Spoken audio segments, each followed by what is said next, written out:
everything! The Temple of Wisdom! Let me weave you a verse. Know my sword! Let's light it up! Teamwork is tricky! Hey!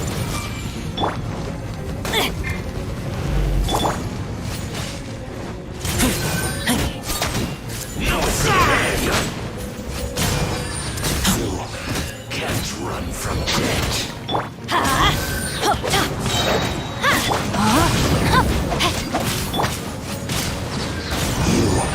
Can't run from.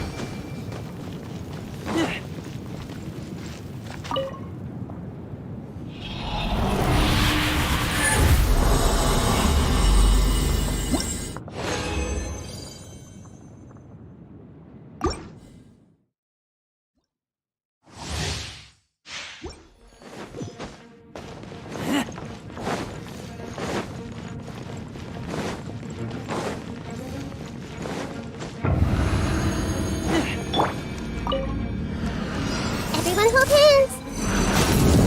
Sharing my knowledge! This is just my...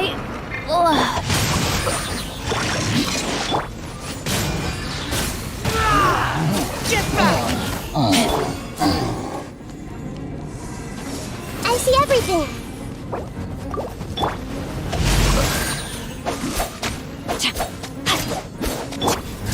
So soon.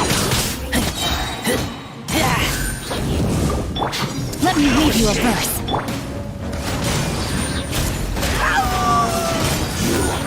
Let's play journalist!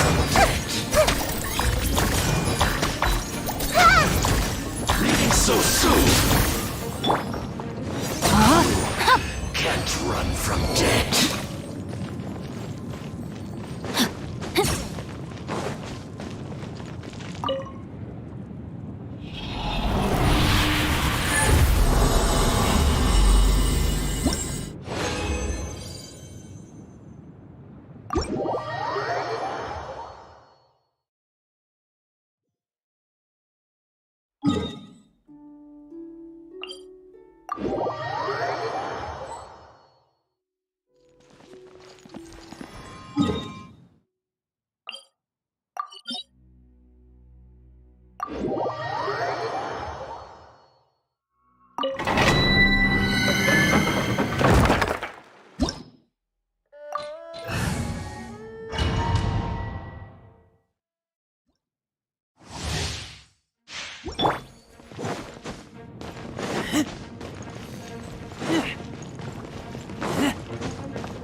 Everyone hold hands! The Temple of Wisdom! Rain outlines your fate. Ring cutter. Pay your dues. Hey!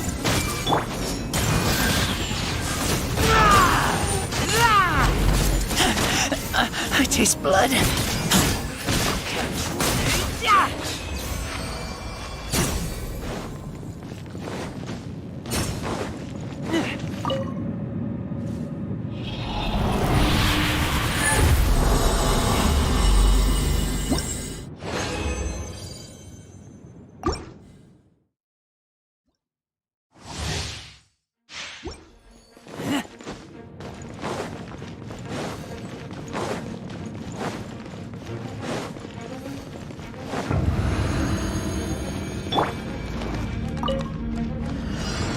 Everyone hold hands!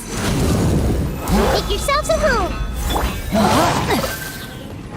Witness the power of Kuwa. Know my sword. Let's light it up.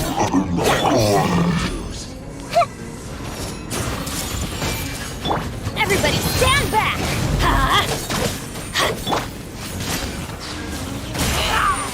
So soon. Can't run from death. Can't run from death.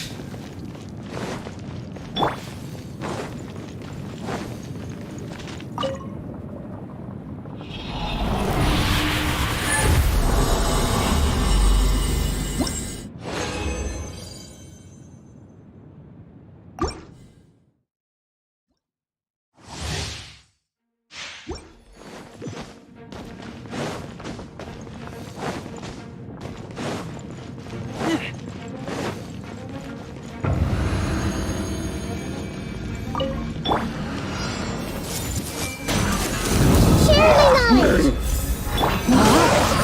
Let me weave you a verse. Know my sword. Let's light it up. Dues. Hey! Ow! I'm going in. Huh?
Behold!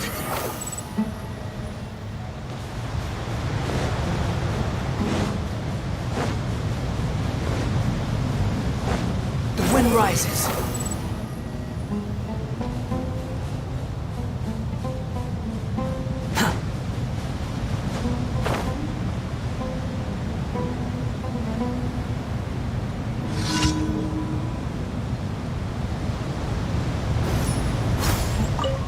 You are Happy not to welcome oblige. here. Everyone hold hands.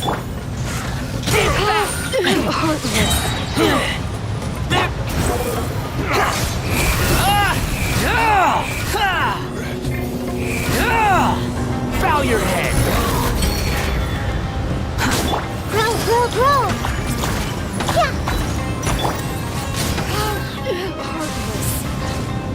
Let's light it up! I'll be back. I see everything. Need more. I'll be back.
Everyone hold hands. Huh?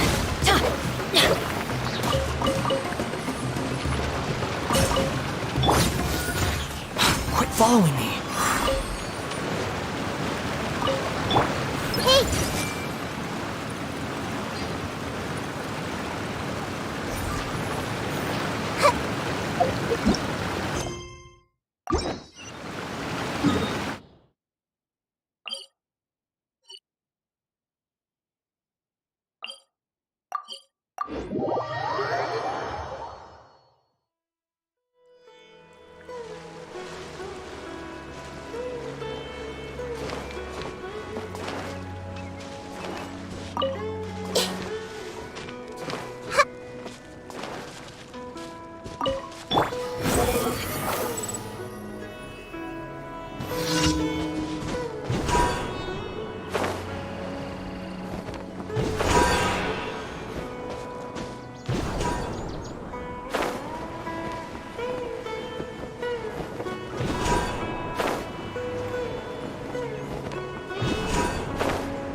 Too slow.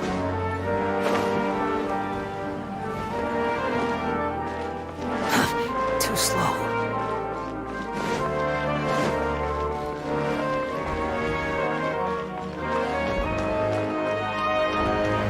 Squall Fury.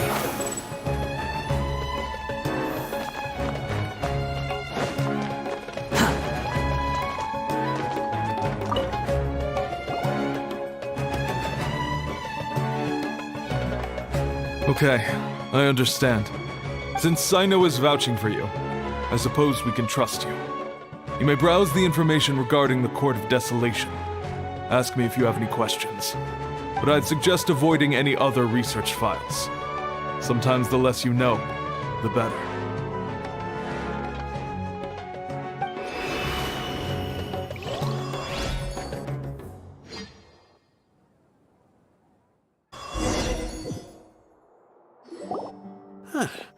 So this is the restricted repository.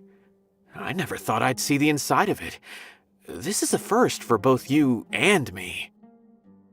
There are many who do not openly converse with others within the academia. But even so, there are very few who I feel could be trusted with a real secret. Sino happens to be one of them. Even though he's no longer in the academia, I still trust him. And that goes for anyone he trusts as well. The files are over there. Just make it quick.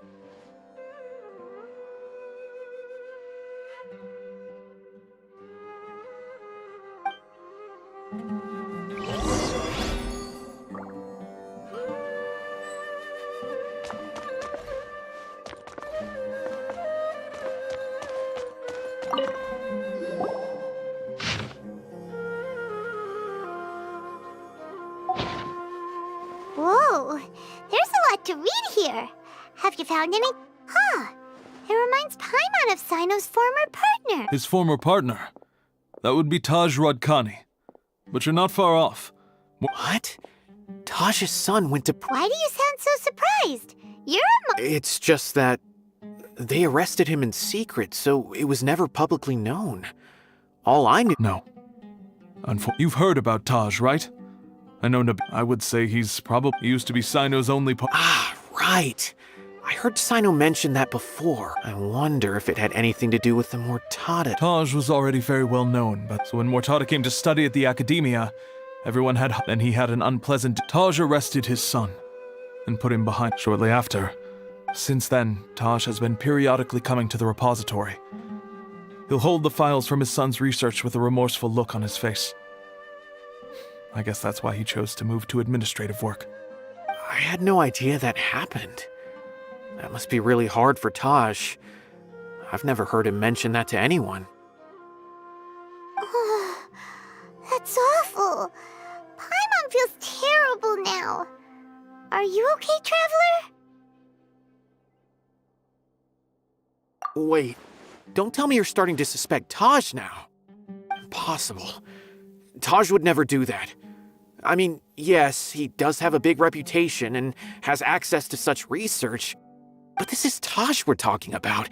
He would never do anything against regulations. Never. But if you claim that the canned knowledge was originating from the academia, then Taj is indeed a suspect. Because he was the only one who could have recently gone through research files about... There are so many files about those ruins that it would be difficult to restart any research, since the 7 original researchers were put behind bars. It's hard enough just trying to make sense of these files. However, if the files were made into canned knowledge, they could be understood immediately. By doing so, one could restart the research outside the academia without anyone ever noticing. But even so... According to the legends, the treasures inside the Court of Desolation could allow someone to see beyond life and death, or even bring the dead back to life, right? So maybe Taj is trying to bring Mortada back. Though I don't really believe Taj would ever try to do something like that. I'm just telling you what I know. It's the job of the Matra to find the truth and track down criminals. Do you have any questions? If not, it'd be best if you would leave now. Paimon's kinda confused. What should we do from here? Oh, now that I think about it, Sino suspected that the canned knowledge was coming from within the academia, right? There's no way so many boxes could ever get through without drawing any attention. Maybe we could try asking people around the gate of the academia and see what we can find. Don't worry, Taj. I won't let your reputation be tarnished. Alrighty then, let's go ask around.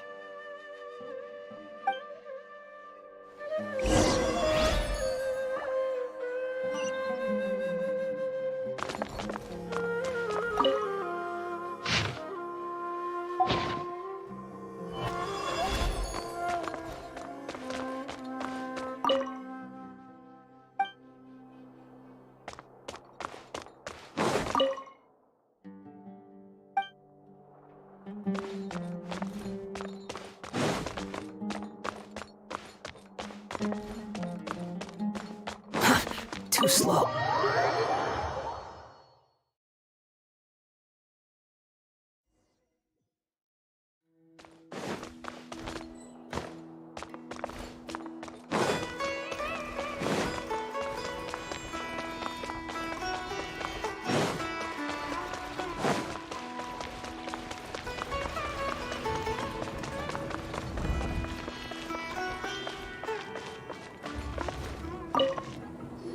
Excuse me. Have you seen any large shipments of goods leaving the academia recently? Huh. Well, yes, but isn't that pretty normal? The academia consumes so many resources each day, everything from cooking ingredients, raw materials, even equipment for experiments. It's normal for goods to be coming in and out. Right, but we're looking for shipments with a Matra seal. Have you seen any like that? That I'm not too sure of. I normally wouldn't notice whether the goods have any seals or not. Maybe you should ask someone else.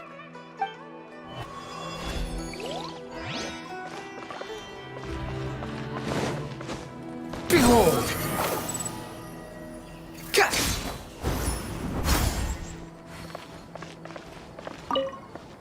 Excuse me, have you seen any large shipments of goods? No, not that I'm aware of.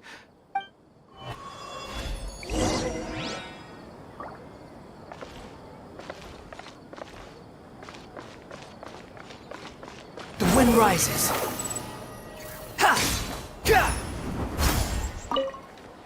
Excuse me, have you seen any large shipments of goods leaving the academia recently? Huh? Why do you ask? I'm just checking to ensure nothing unusual has happened. Well, I can't say it's unusual, but I did notice something. There's a Kashar researcher who's been making frequent shipments recently. When I asked him about it, he said they just contained a bunch of old worn-out machines. The Kashar, but he's been making a lot of shipments lately. There weren't ever so many outdated machines before. And you didn't find that suspicious? Why didn't you report it for inspection? Well, the boxes were stamped with a Matra seal. Why should I bother? Of course, I did start to wonder about the seal once, thinking that maybe a man named Taj. Possible. There must be some sort of mistake. There's no way Taj would ever... No, I won't believe it. Taj is an honorable man. Someone must be trying to frame him. Wait, I know another Matra who works with Taj. I can ask him to let us speak with Taj.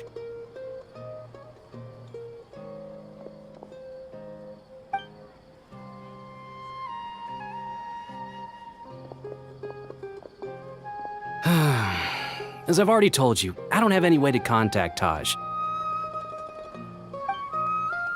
A few Eremites showed up looking for Taj yesterday, and he met with them in his office. I was standing outside of the door, and I vaguely heard them say, "Found it." Before I realized it, the door opened, and Taj left with the group of them. I noticed that he had also changed into Eremite attire. But Taj didn't come to work today, so I've also started to feel a little concerned about the whole thing.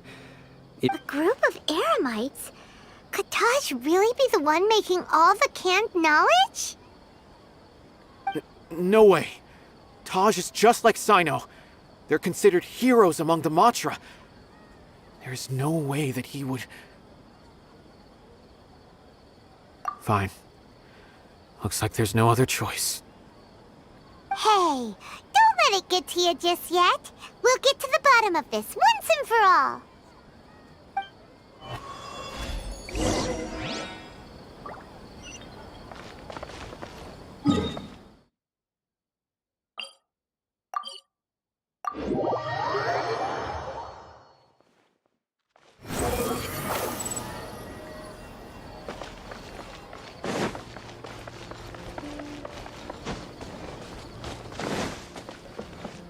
Behold! So, this is Taj's place. There doesn't seem to be anyone here. Well, what should we do then? Do we break in? No. Wait, the door's unlocked. Did Taj leave in a hurry? Well, anyway, we're still not sure if he's the real culprit. Probably not a good idea to go in without permission.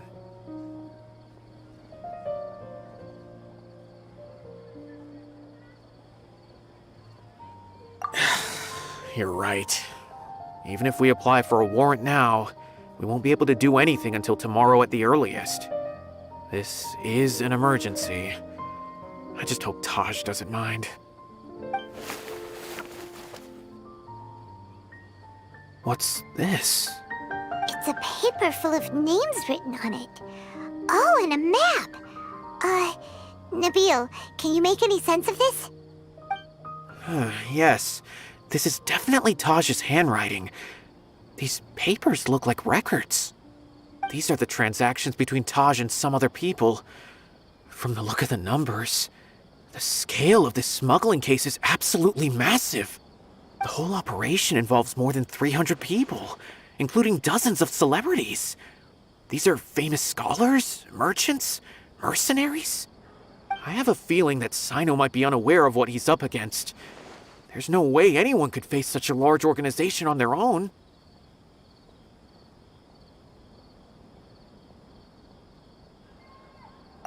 You're right, that's just who he is. As for the map, it appears to indicate the location of the Court of Desolation. Let's take it to Sino and let him decide how to proceed.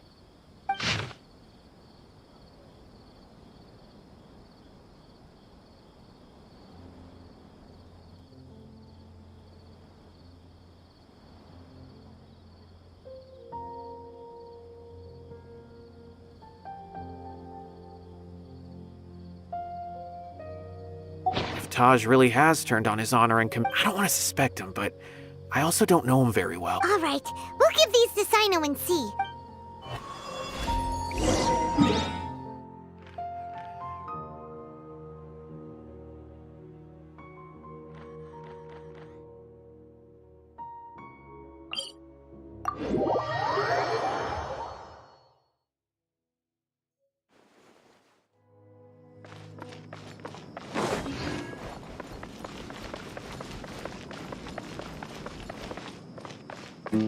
Squall and Fury.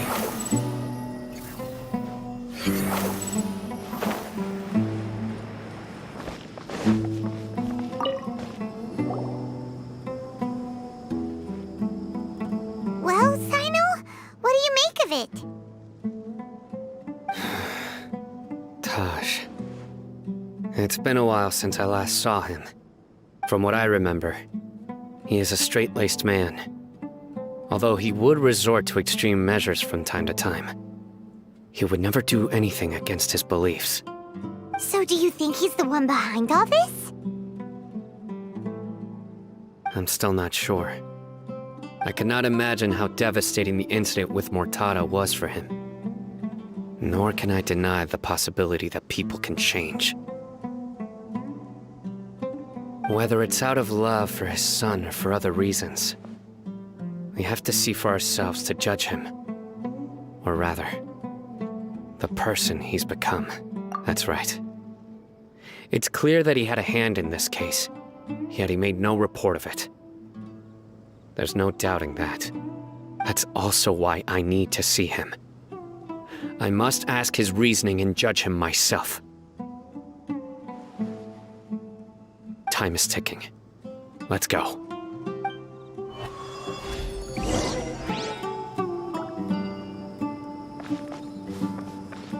Quit following me.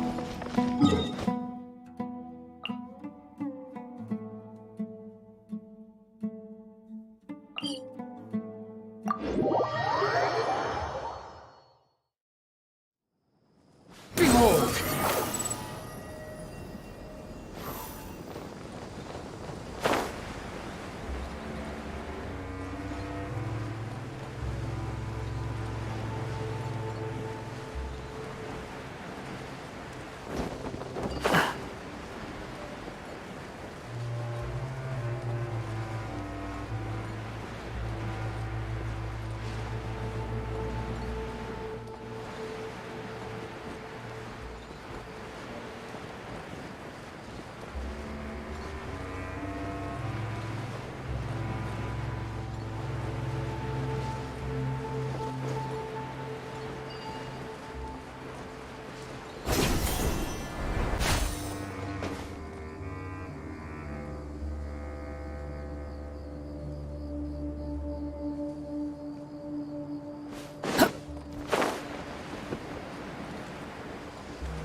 I see everything. To the slaughter.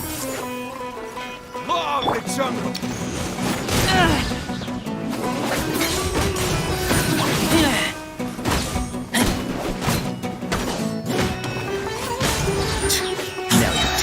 patience.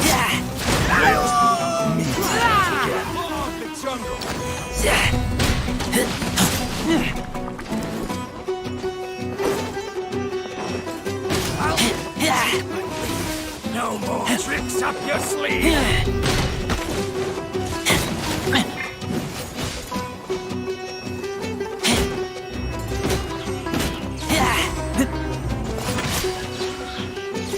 I'll be back. Some target practice. Everyone hold hands.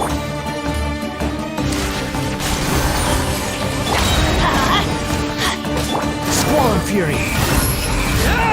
Goodbye. But we'll meet again.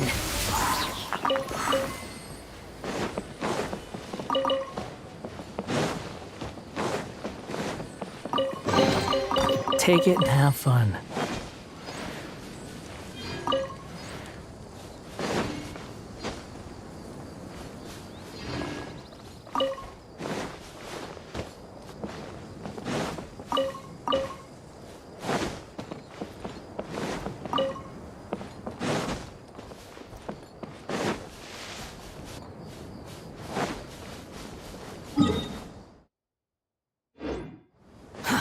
Too slow. The wind rises.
So this is the Court of Desolation.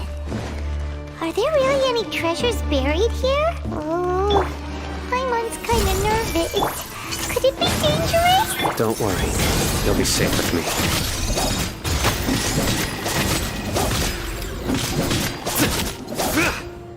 Squall Fury!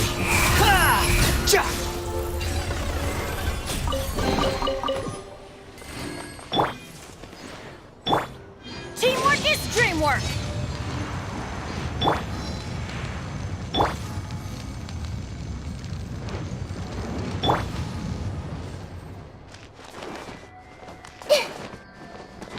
Look!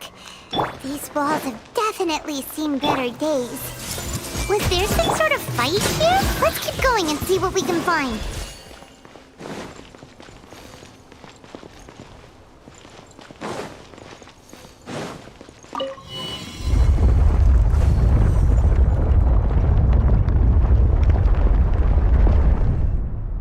Whoa! Is it just Paimon? Or did that passageway just rotate? It's not gonna start moving again, is it? Either way, we should be careful.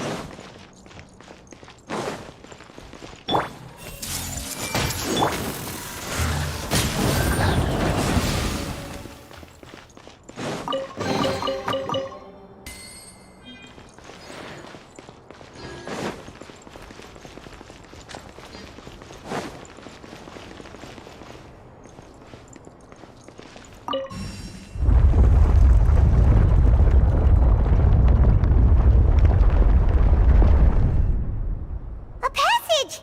Hopefully that's our way in.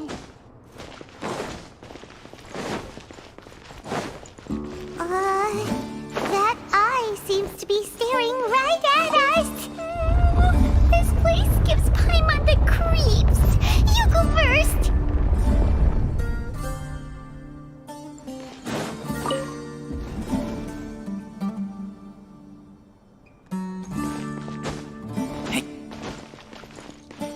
The wind rises.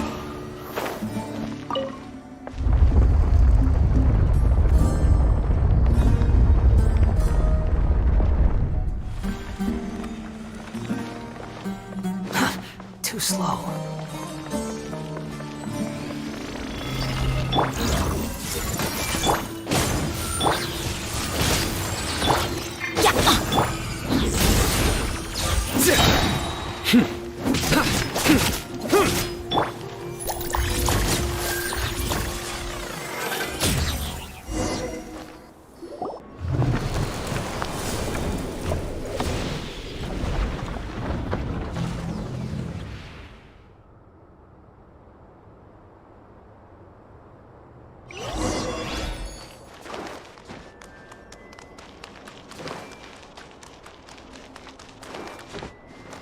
Squall Fury!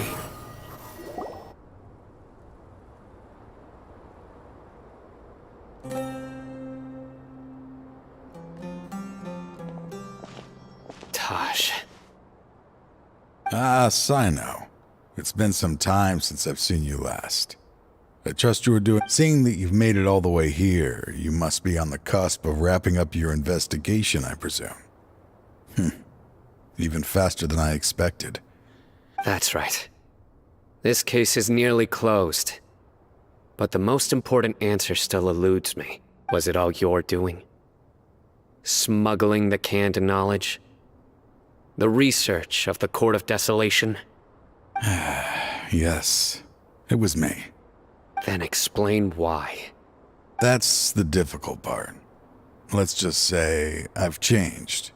I've become a selfish coward who only wants to pursue his own interests. I find that hard to believe. Oh, really?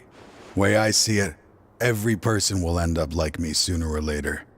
When you're young, you press forward, unattached, living solely for the justice in your heart. But as you begin to age, you start to become more cautious. You know many things are wrong, but still turn a blind eye to them. I was the same. I never questioned my actions until Murtada died.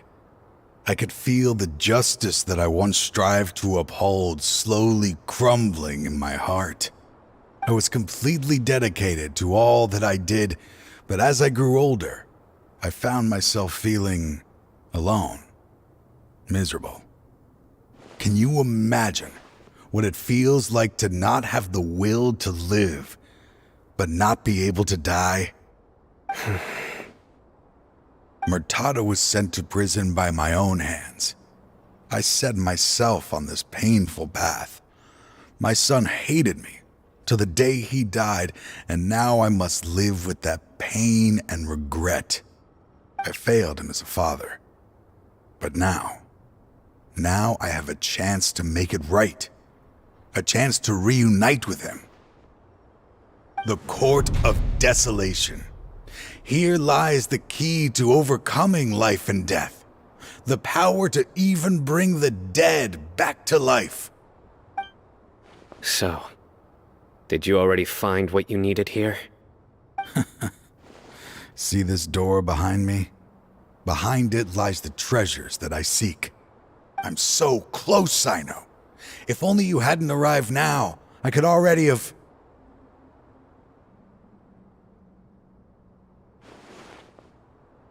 Enough conjecture. What has happened is already part of the past. In the end, the treasures you seek are nothing but myths and legend. Since you're so sure, why don't you just let me open the door and see then? No. I sense danger behind that door.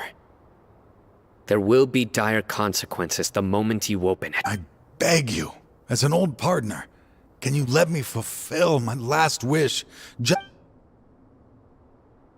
Surely you get it by now.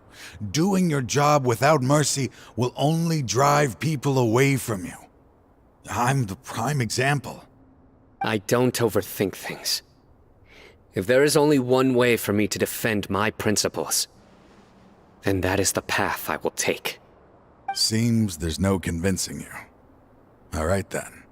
Let's see if your polearm skills have improved at all.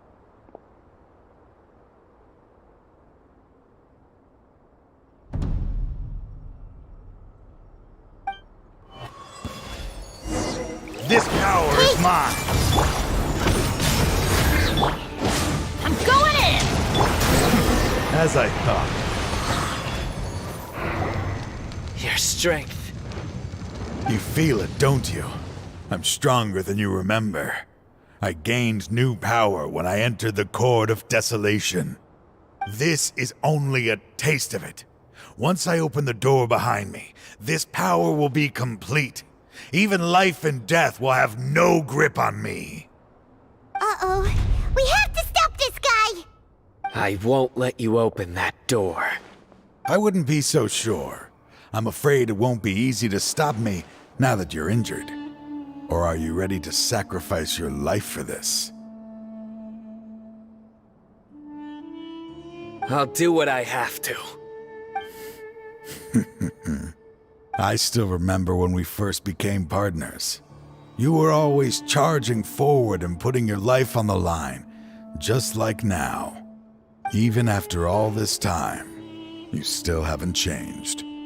You haven't changed either. You left that list of names and map in your house on purpose, didn't you?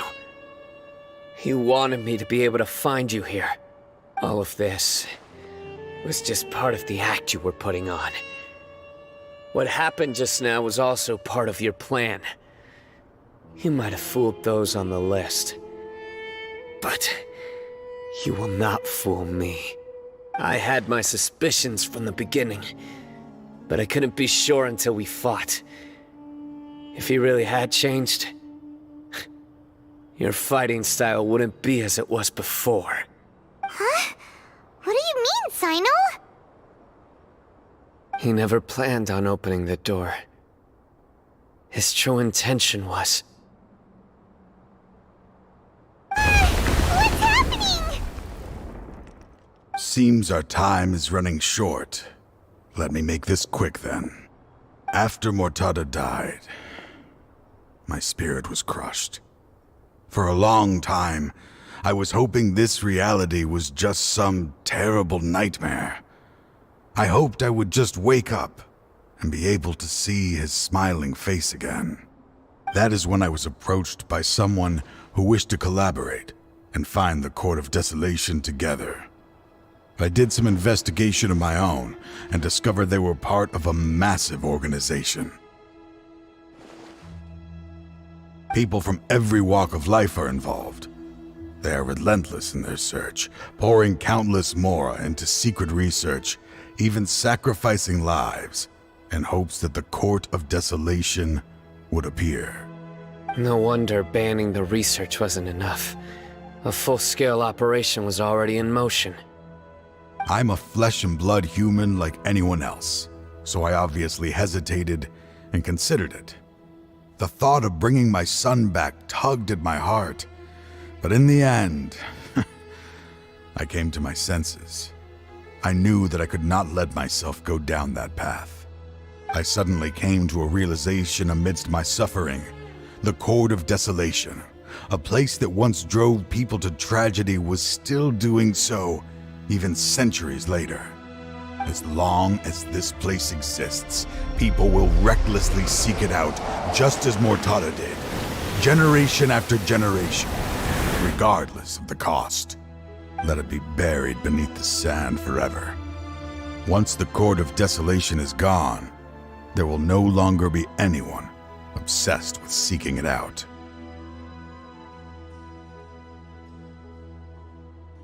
That's right.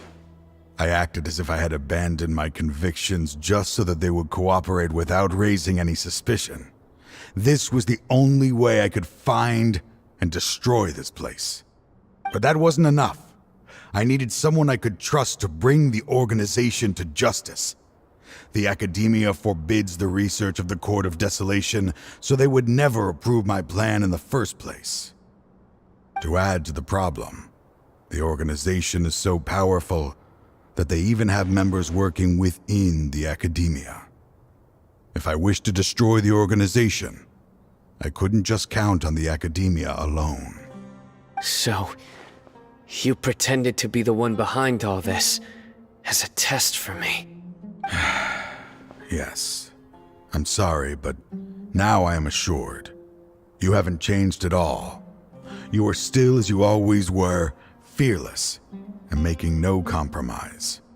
Anyway, this place is collapsing. You must leave now. Wait! Aren't you leaving too? There are still loads of bad guys to catch outside! His fate is already sealed. There is no life left inside him. He is like a candle with no more wick to burn.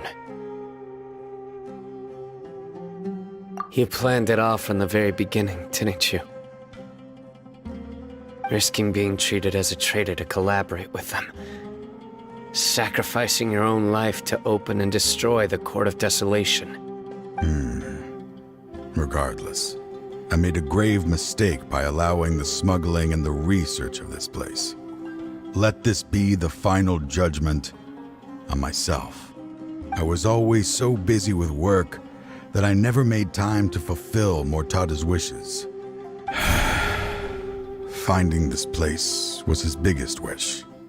Since I'll be reuniting with him here, I can only hope he won't have anything more to hold against me. I'll leave all those people on the list to you. Sorry for all the trouble I've caused. There's nothing to be sorry for. We are partners. If you see Mortada, send him my greetings. Goodbye, old friend.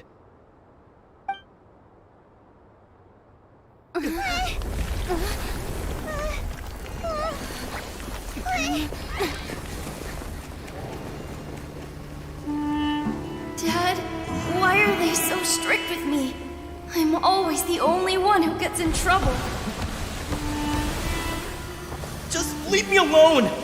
Don't worry, I won't damage your precious reputation. Alright, Dad. Let's start over. By the way, I finally found an area of research I wish to pursue. Why can't you show even a little leniency? Why? Because we are Matra.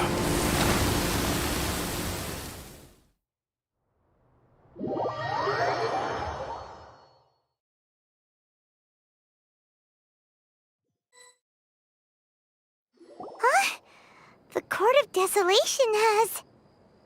Just as Taj said, that place had caused too many disasters and tragedies. Being buried in quicksand is its rightful end. To them, as long as there's more to be made, they will disregard the Academia's rules, whether it's the Court of Desolation or anything else. Their only goal is to make massive profits off of dangerous research. Taj may have set them back with the Court of Desolation, but it won't be long before they continue searching for another target. That's an opportunity that I will not let them have. We'll help too. Thank you, but you've already done enough. Just leave the rest to me. I will bring them to justice myself. Besides, I promised you that I would sweep away any potential danger. So, that's what I'm going to do. Wait for me at Caravan Rebob 4 days from now.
We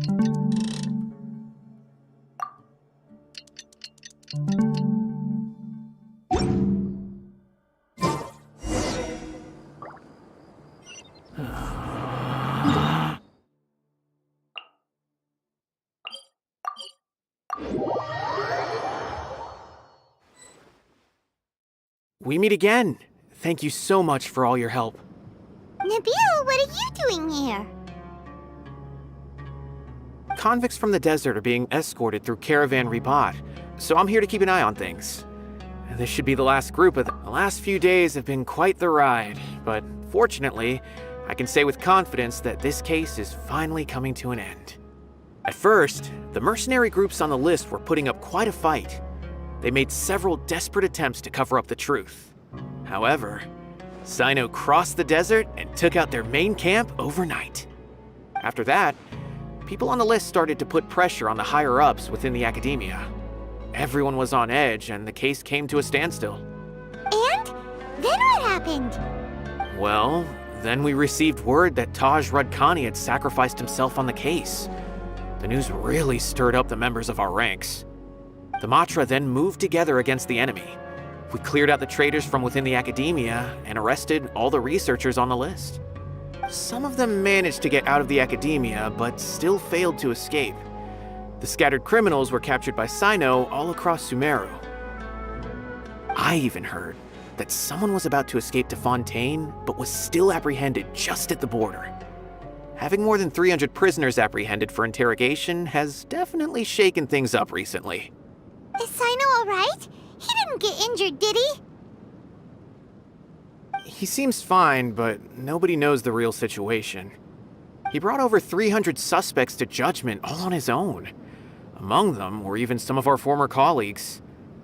Not just the criminals are afraid of him. Even we start feeling a little nervous when he's around now. But even if we start feeling all self-conscious, thinking if we've done anything wrong, we're still always honored to have Sino around. By the way, are you guys here to see Sino? I think I just saw him walking in that direction when I was on watch nearby. He was walking with someone I didn't recognize, and then before I knew it, they were nowhere to be seen. If you happen to see him, please send my regards. Sure thing, Nabil. You be careful too. Don't let any of those bad guys escape. Don't worry about me. If anything happens, you can find me at the academia anytime. Farewell then.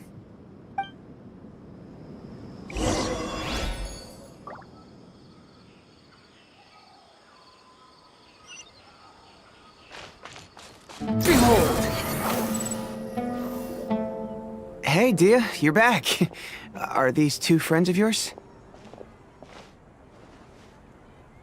Oh, so you've already become like one of us then? Well, that's good to know. Anyway, since we've got a newcomer, let me fill you in on what the Khan al-Ahmar's been up to lately. They've become extremely aggressive. Apparently, even their own now have become acceptable targets. They even attack other relics brigades, just the same as any other mercenary brigade. Even the most ferocious beasts still protect their own. But it sounds like they've thrown that straight to the wind. That's right. Once they've collected enough loot off the other mercenaries, they sell it off to a different brigade, or turn to merchants on the black market. A portion of their profits is immediately exchanged for more food and weaponry to be used in their next violent operation. That's terrible! Yeah, and it really makes you wonder why they're so desperate for Mora. A few days ago, Isham and I trailed them for a while, and even disguised ourselves as merchants to conduct trade with them. We were able to learn a few things from the exchange. Rather than saying they're out to plunder and hoard Mora, it'd probably be more accurate to say that they're experiencing an internal power struggle. Wait, a power struggle? You heard me right. The vast majority of their victims are mercenaries from the other brigades of Deshret's relics. If their only goal was Mora, they could have gone after anybody. The targeted nature of their attacks points to a power struggle between the different brigades within the relics. That's the only plausible explanation we have. Unfortunately, we weren't able to find out anything more specific. It seems they're also trying to keep things under wraps. Oh, one last thing we discovered was that over the past few years, as the Khan al-Ahmar became more and more active, Deshret's relics as a whole became a lot weaker.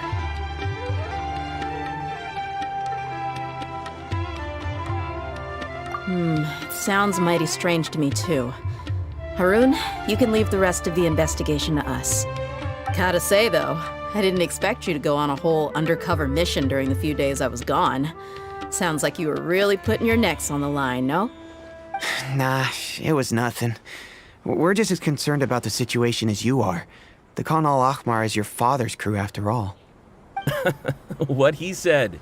Besides, Dia, haven't you done more dangerous things than all of us combined?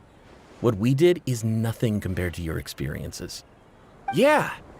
And while they went to talk with Khan al-Ahmar, I took a look at the last camp they attacked. Any survivors of the attack were already long gone. There was nothing of value left in the camp. Ah, Hisham and Khalaf. You're here too. We rushed over as soon as we saw you come into Caravan Ribat. Although this new friend of yours looks a little green behind the ears, I'm sensing a special vibe from her. Now that we know you'll have a capable partner with you, we can also rest easy. Hey, what about Paimon? Feel anything special? Oh, you're also planning to tag along with them? Of course! Paimon is the traveler's most important guide. Wherever she goes, Paimon will follow. Oh. In that case, then you'd better take care of her too, Dia. Don't underestimate Paimon! Don't worry about her. She may look tiny and helpless, but she's been through just as many battles as the traveler here. Even if she had only survived on sheer luck, then that alone would still make her quite formidable. I had no idea. I guess I shouldn't judge by appearances. Oh, one other thing, Dia. When you're free, why don't you update the deputy about your upcoming schedule? We held another recruitment event a few days ago, but everyone only came to see the Flame Main. You weren't around at the time, so people were pretty disappointed to only find our crew of rough, unkempt guys. The deputy put a lot of effort into the event, but it was basically for nothing. Only a few people chose to stay, and that really got to him. Sorry to hear that. I'll be sure to bring him some great liquor next time. I left in a hurry and I couldn't make it back in time for the event. Gotta admit, I can understand their disappointment, though. You're our brigade's main selling point, after all. Now, if only the deputy could figure out a way to bring a few more smoking hot members into our ranks. Keep dreaming. Remember the last time I invited a couple gals into the brigade? You all just froze up with your mouths gaping like a bunch of scarecrows. The awkward silence and weird expressions left quite the impression on them. They were originally interested in joining us, but after that, they both told me they were too uncomfortable to stick around. Hey, didn't we agree to never bring that up again? Huh? Wait, are you serious? Why have I never heard about this? I don't think you were part of the brigade yet.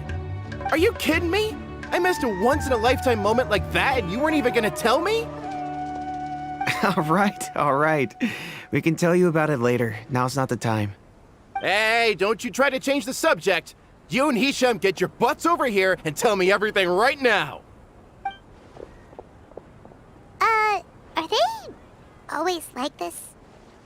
More or less. There aren't many rules or graces when it comes to mercenaries. We're used to just speaking our minds. If someone starts getting under your skin, you just yell right back at them. And if that doesn't put an end to it, then you just challenge them to a fight. But we also don't tend to take many things too seriously. Being direct and getting it all out of your system as soon as things come up is better than keeping everything bottled up, never talking about it. That's also why I never spare their feelings when I talk to them. If I want to laugh, I'll laugh. If I'm angry, then I'll unload on them. It's hard to stop once you get used to it. Though, I can never do that when I'm with the Homayanis. Hey, knuckleheads! Can you at least tell me the rest of the intel before you go back to your bickering? Yeah, you hear her, Holloff? Told you we gotta focus on the investigation first. I drew up a map. Right here is the spot. There you'll find the merchant caravan responsible for getting rid of Khan al-Ahmar's looted goods. All you gotta do is wait and ambush them in the evening. They'll have no idea what hit them. Perfect. Thanks for that. Be sure to pass my regards to everyone else in the brigade as well. Will do. You stay safe, Dia. Trying to single-handedly bring 300 people to justice must feel pretty exhilarating, but I can assure you this is certainly not the best solution. I'm aware. However, I learned something unexpected during interrogation. Apparently, someone had enticed Murtada Radkani into becoming interested in researching the Court of Desolation. Murtada had lived in his father's shadow all his life. Naturally, he wanted to conduct research that would seem groundbreaking and significant. After Murtada died, the organization tried to use Taj's shame regarding his son to add him to their ranks, toying with others' minds, treating lives like dirt, and doing anything for their own interests. This makes me angry. Fine, I understand. This is a type of trap I've been working on which uses plants. Here, take some just in case you need them next time. If thrown into the mud, the trap will grow rapidly and disperse a pollen that has a paralyzing effect. I don't have much use for the traps these days, but maybe you will, and can help me collect more testing data. Sino! Kainari! Oh, so Kainari must be who Nabil saw earlier! Are you also here to see Sino? That's right. Sino asked me to collect some medicinal herbs to treat a girl named Simin. I also dropped by just to check for any injuries. He seems to be fine physically, but he looks a little more lonely than I remember. And Sino, relax. You don't always have to look so serious, you know. Why don't you play more Genius Invocation TCG, huh? Kale has always been a little wary of you, and your stern expression certainly isn't helping. How is Kale these days? She's grown a bit taller, but her grades could use some improvement. She still made many mistakes on her last test, even after I had marked all the important content in the book for her. After some time, I plan on having her go outside more. It just so happens that I have something she can help me with. Huh? You mean Kale is leaving Avidia Forest? What happened? I've asked her to host some ad hoc lectures to teach the dangers of canned knowledge, as well as how to use it safely. Although we've apprehended all the criminals behind the recent smuggling case, there are many people who are still curious and seek canned knowledge. So, I decided to ask her to work on increasing knowledge and awareness on the topic. Please be sure to keep an eye on her. I will. If anything else happens, the three of you can find me in the Avidia Forest. Take care. I've already caught those who were preparing to attack you in secret. Even if some criminals did slip through our fingers, they wouldn't know that you were involved in the case. So you can relax. But what about you, Sino? It's still not time for me to rest yet. Those who died have fulfilled their wishes, but those who are alive must continue pressing forward. I've been thinking about what Taj said in the Court of Desolation these last few days. His words were not empty. People do change, and no belief can completely resist the erosion of time. I just hope my own change will come slowly, so that I can press on a little further. That way, those who see me as their superior, and those who are following in my footsteps, will learn courage from my example, just as I gained courage from my own superiors and my partner.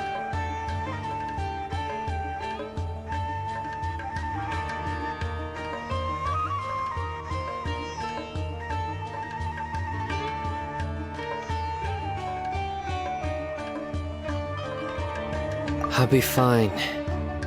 I'm also enjoying my chat with you right now, you know.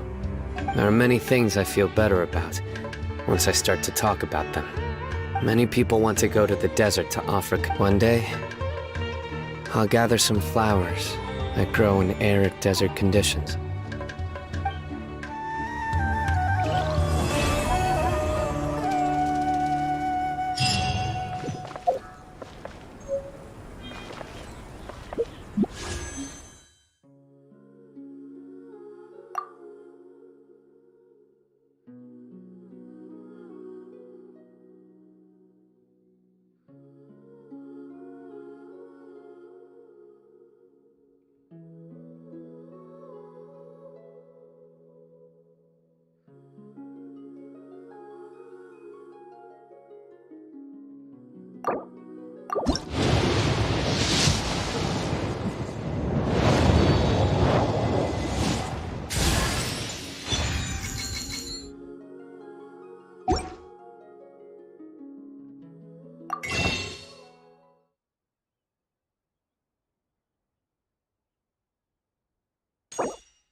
There's no...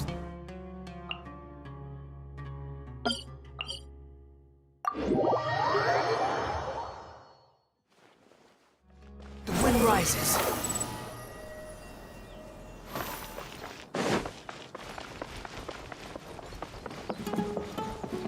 Behold!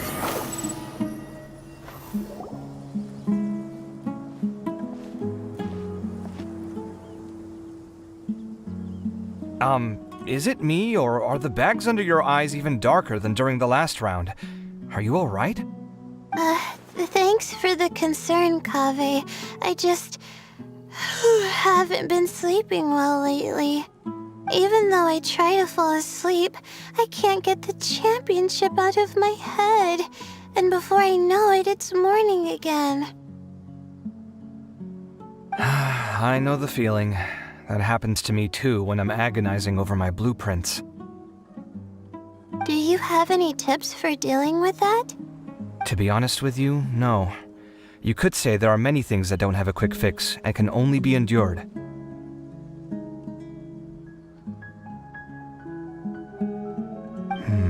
I suppose you can think of it as something akin to... I don't know what's stressing you out. Oh, okay. Looks like everyone's here. I will now explain the second round to you all. There are 3 leyline disrupt. These devices can imitate the effect. The first 3 who manage. Note that each person may only bring a set amount of food and water with them, and that leaving the designated competition zone will result in disqualification. Well, what do you think? Want to team up again? I shall consider letting you have the points on account of what happened in the previous round. That's all right. I've been here many times, and in any case, machines are one of my specialties. I doubt this will be particularly difficult. It's good to see such confidence in a youngster like yourself. I also happen to be well acquainted with this place. Let's see who will find these devices first. But aside from us, you should remember that there's a favorite for Champion. We must be careful of him. A favorite to win? Who is it? Shh! Not so loud. I mean that boy, Tainari. He took first place in the previous round, and if he does so again this time, we may as well declare this competition over. I heard that you solved the Avidya Forest's leyline effluence problem with him not long ago. Since this round involves resolving a machine-simulated leyline disruption, it should be a simple matter for him. That's true. It does look like his odds of winning are pretty high. He already has Kale, who is an excellent pupil. If he were to win this round as well, then wouldn't we just be letting him have all the fun? As his senior, it's my solemn duty to prevent such an inequitable arrangement from happening. I'm off. I'll get going as well. See you later. How are you feeling? I think I'm okay, but I'll take things slowly for now.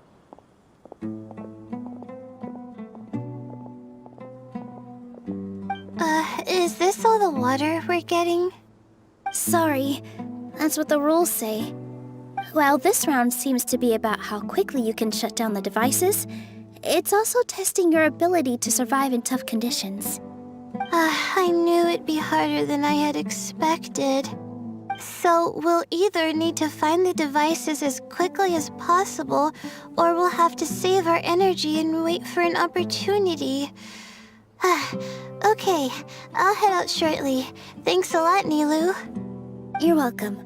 Please take care of yourself. Well, there goes everybody.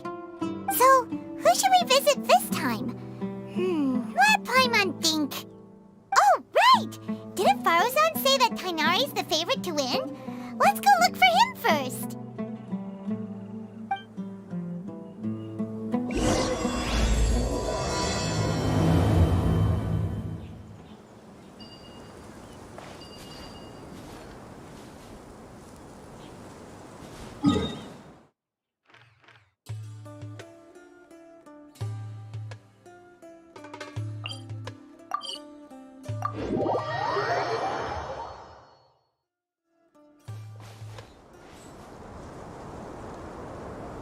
The wind rises.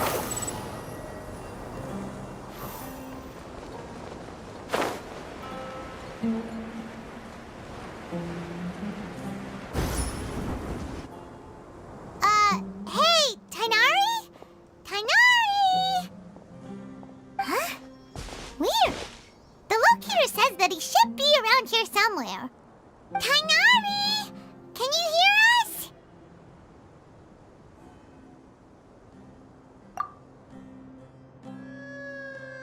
You're right! Huh? Oh no, it looks like he's fainted! Tainari, are you okay? It's so hot. Oh, so you passed out because of the heat? Are you not used to getting around in the desert? That's right. I usually bring lots of water when I go to the desert, precisely to avoid this situation. I went through all my water very quickly, and with the effects of the disturbed ley lines, I started feeling dizzy. My ancestors, the Valukashuna, were originally from the desert. But I guess this is what happens when a species migrates. They become intolerant of their original environment. This isn't the time for a history lesson. Let's get you some water. Humans. Such fragile beings. Your bodies can't even survive extreme changes in the environment. Here, take this. Let him drink it.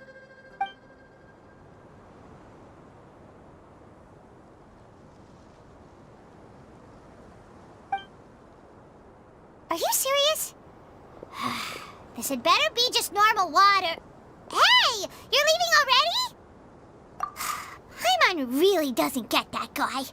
What's he up to? Anyway, let's... I'm feeling a little better now. Thanks, you two. Oh, it wasn't just the two of us. Just now... Found you at last. Sino! You're here too! I was concerned, so I came back to check on you. Will you be able to go on? The fur on my tail is so dry, it's practically been singed right off. I don't see any purpose in pushing myself beyond what is reasonable. It appears I'm not suited to this particular round. I should probably just return to Aru Village and rest. Really? So you're backing out? Yes. I do have my results in the first round to serve as a buffer, so even if I forfeit this round, I still have a chance to turn things around later.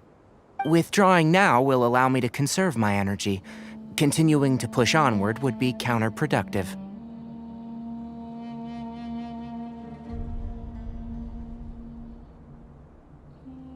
A wise decision. Let's get you back to Aru Village. It's fine. I can make it back on my own. Oh, stop trying to be so polite. Come on, we'll help you back to Aru Village.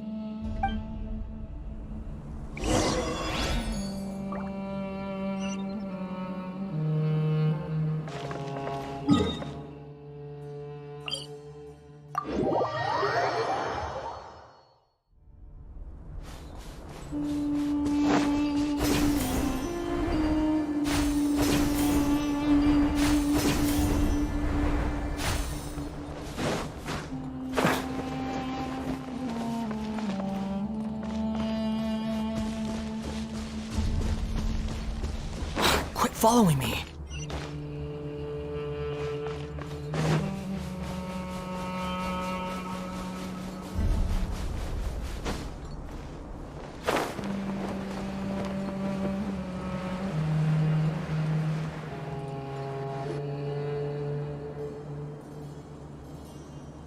How are you feeling now, Tainari? Do you want to rest some more? There's some shade here, so we can stop for a while. All right, let's do that.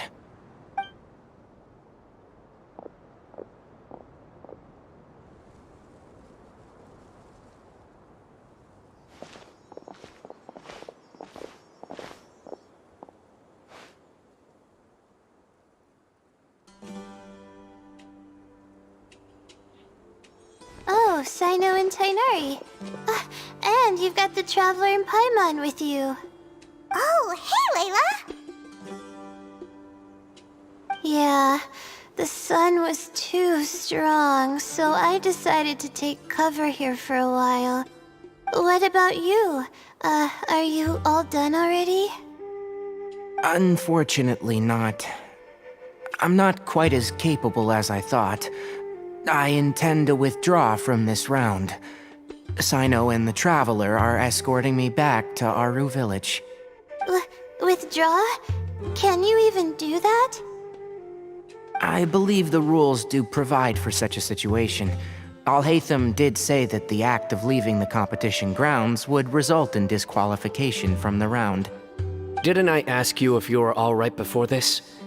If you had just decided to withdraw then, you wouldn't have had to suffer. Well, I had to try, didn't I? So I tried, and it didn't work out, and now I'm backing out while I can. When I get back, I'm definitely going to make a batch of sun-resistant oil. Next time I venture into the desert, I'll be prepared. By the way, you're Layla, aren't you? You don't look very well yourself. Will you be all right? I did feel a little faint when I first entered the desert, but I feel a lot better after resting here for a while. Be careful not to push yourself too hard. Don't worry. I'm just... Feeling the pressure? You can tell? Your expression is similar to the ones I see on criminals' faces when I interrogate them. To tell you the truth, I'm still not sure whether I have what it takes to represent the Ratawa Darshan in the championship. Most people voted for me because of all the rumors surrounding me, and to be honest, those rumors don't really mean anything. Now I don't know how to deal with all the expectations they've put on me. Even the people who usually criticize me voted for me this time. So I feel like I have to live up to their expectations somehow. So their expectations are putting pressure on you. Yes. Actually, I heard that you were voted in as well, Tainari. How do you deal with it? To be completely honest, I don't really feel any pressure. Firstly, those who expect things from you do not necessarily do so for benign reasons. On the other hand, those who do consider your feelings certainly wouldn't want you to push yourself. Next, we are researchers. Our primary duty is to interact with knowledge, not to meet others' expectations. As for me, I took part in this competition to advertise for an academic lecture at Gandharvaville next month. I'll obviously try my best during the competition, but I won't let any additional pressure get to me. I think you can also try to find a clearly defined goal. That may help you. I understand. Thanks for your advice. I'm absolutely parched after talking so much. I've still got some water with me. No, I'll be all right. We aren't far from Aru Village, so I can go the rest of the way myself. You should get back to the competition. Don't you want to win that limited edition card? Yes. All right then. Your spirit will live on through me. Hey, don't talk like that. I'm not dead, Sino. Everyone, I'll be heading back now. See you after the round ends. I'll continue searching for the ley line disruptors. Are you feeling better now, Layla? Yeah, I feel like some of the weight has been taken off my shoulders after chatting with Tainari. It's been a long time since I first left my hometown to come to the academia, and every day here has been so precious. But of course, there have been some rough times. All sorts of complex astrological models, countless quizzes, and essays that took all my brain power to barely finish. Each of those things are like huge boulders barreling at me, forcing me to continue running forward. When I was chosen as my Darshan's representative, it felt like another boulder was added to the... Yeah, I think that's what Tainari was trying to tell me. You're our good friends, which is why you didn't stop him from dropping out of this round, and why you don't feel disappointed in me. That's right! need to feel so down. That said, he did also say that he hopes I could have more concrete goals for taking part in this competition. I don't have any now, but I'll give that some thought. Anyway, I won't take up any more of your time. You still have to record the other contestants' progress, don't you? Perhaps they've had some breakthroughs while we've been chatting. True. We should go look for the others. Now, who's left? Tainari's dropped out for the round, and we just saw Sino. You could go see how Madame Farozan's doing. I've heard that she's quite knowledgeable about the desert, so she's probably made some progress by now. Okay, let's go look for Farozan.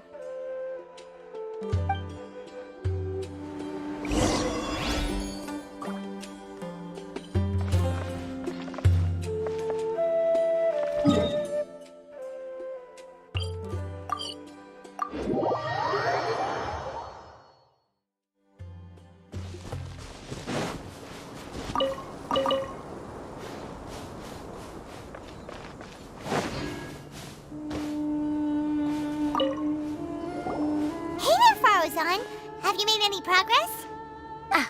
You're just in time. I'm about to start digging right here. Oh, you found the leyline disruptor already? Such a simple problem could never confound me. Not long after entering the desert, I discovered a primal construct that was acting abnormally, so I followed it all the way here. Once I got near here, it suddenly disappeared. Something unusual must be happening around this area.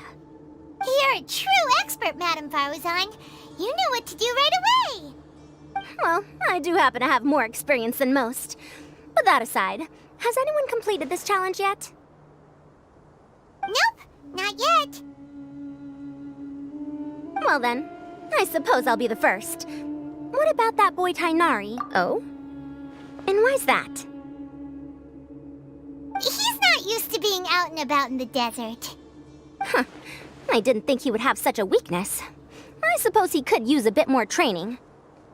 What about the others? Is that Retawahist girl still a bundle of nerves?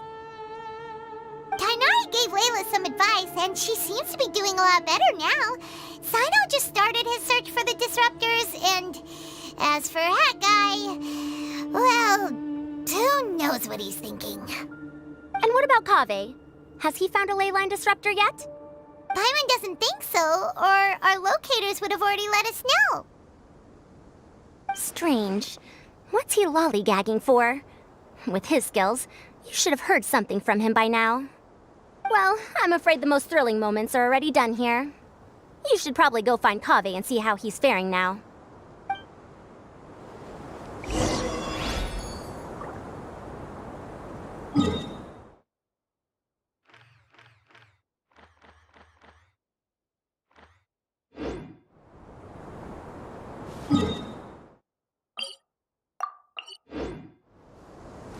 Behold!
Too slow.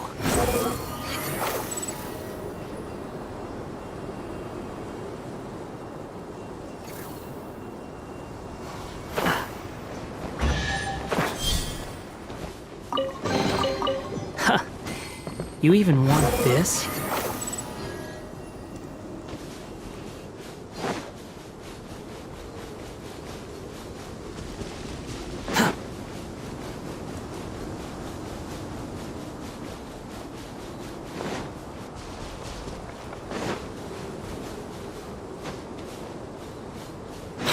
following me. The wind rises.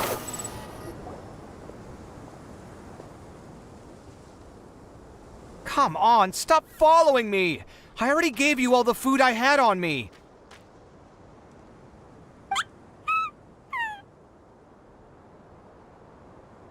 You can cry all you want. I don't have any more food. All I have left is a half bottle of water, and I can't possibly give you that. Without water, traveling in the desert will be incredibly difficult, and I still need to find what I'm looking for. Merak, can you help me out here? Keep them away.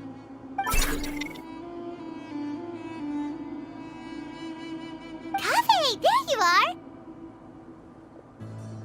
Farozan told us to come see how you're doing. What are you up to? Just thinking about it makes me upset. Not long after I entered the desert, I was accosted by these fellows. I don't know why, but they didn't leave the competition grounds, and now the ley line disruptions have left them confused and circling around the area. The moment they saw me, they wouldn't leave me alone. They even cheated me out of my limited food supply.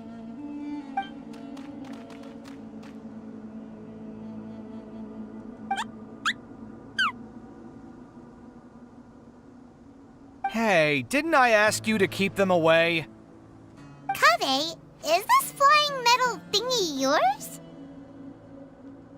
That's right. This is my toolbox, Merak. Your toolbox? Huh. It seems pretty fancy. Hey there! Can you understand us?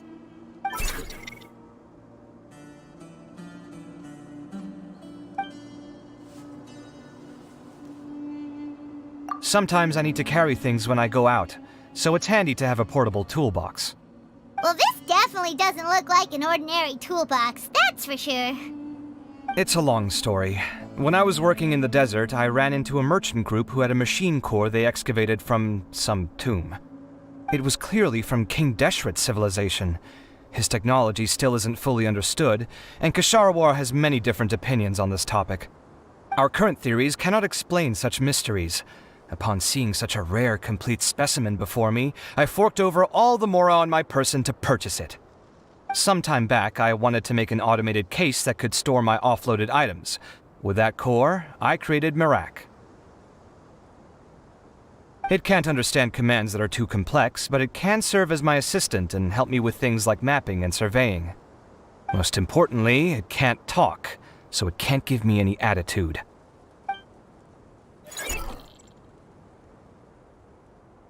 Oh, yes. Thanks for helping hide the fact that I live at Al-Haytham's place earlier.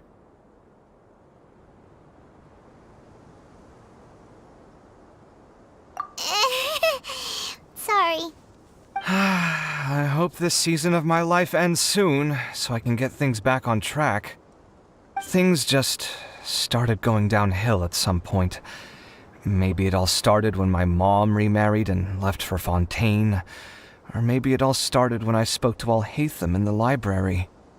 Or maybe it's because constructing the Palace of Alcazar's burned through my funds. I'm still paying off the debt from that one. Oh, when's this going to end?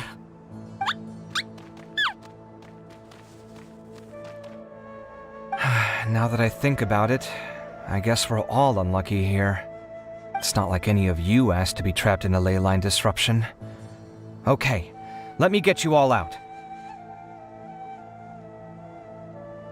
Kaveh, aren't you going to look for the ley line disruptors? Yes, but I can't just leave them here, can I? Oh, forget it. The more I think about this, the more I feel a headache coming on. I'll get back to searching once I get them out of here. Time's a-wasting. I'm off. Kaveh looks like he's conflicted. He really wants to win, but he can't ignore those he wants to help.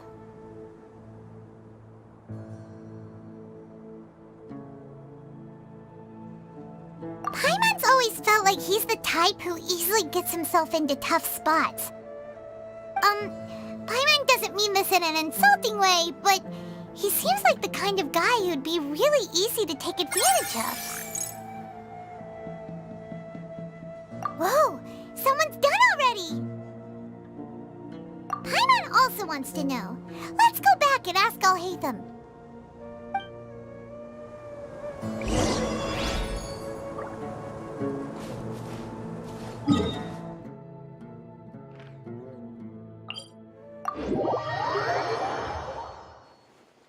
Squall and Fury.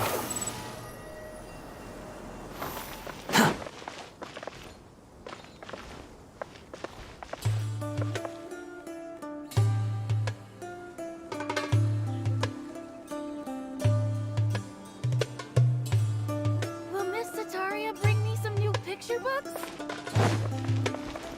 Behold!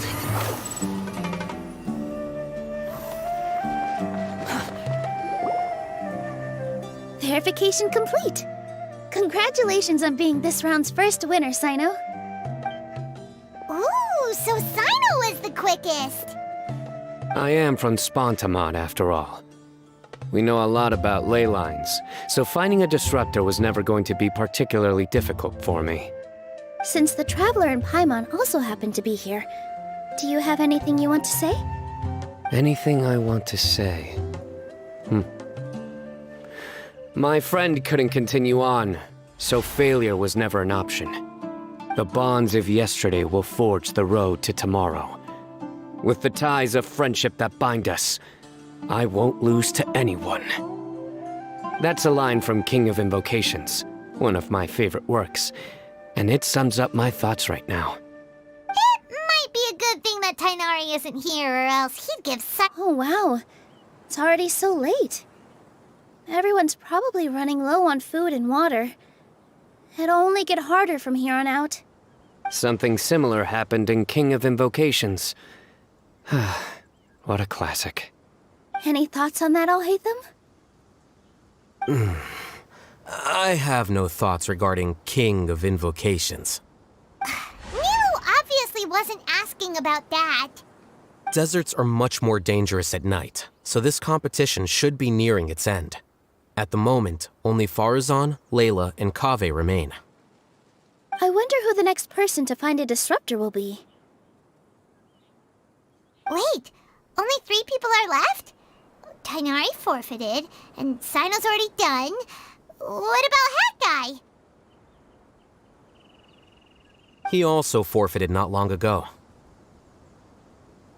Ugh, Paimon can't understand what he's thinking at all. But, like Alhaitham said, this round's almost over. Let's go see what the other contestants are doing.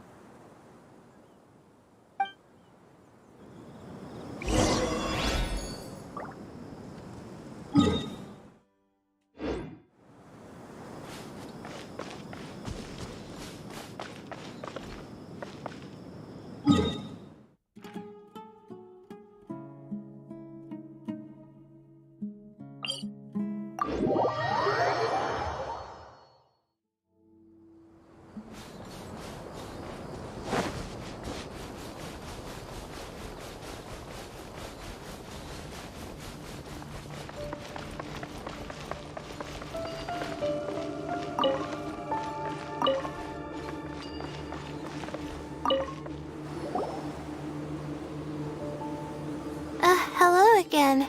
You know, it suddenly occurred to me that you guys have had to do a lot of running around this time. Well, in that case, let's take a short breather here. The desert's getting colder now that night's falling, and the wind can really sting your face because of all the sand in it. Has anyone finished this round yet? Sino's already shut one down. Have you made any progress yet? I circled the whole area, but I didn't find anything. But I did have the chance to think some more about that. Well, my fellow Ratawahist members must have all put my name forward for different reasons. And maybe a lot of them only picked me because they wanted to watch me make a fool of myself. But be that as it may, I believe that a lot of them genuinely do expect great things from me. And I want to live up to their expectations. I don't want them to regret putting my name down. Huh? But doesn't thinking like that put a lot of pressure on you? Of course, that comes with some amount of pressure for sure. But now I've thought about it, I don't feel like this is something I have to do. Instead, it's something I want to do. That may not sound like a huge difference to you, but it's helped me relax a lot. So don't worry about me. Well, that's great!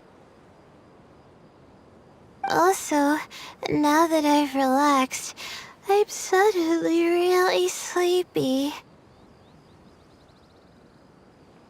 I think I'll just take a quick nap. Just a quick one.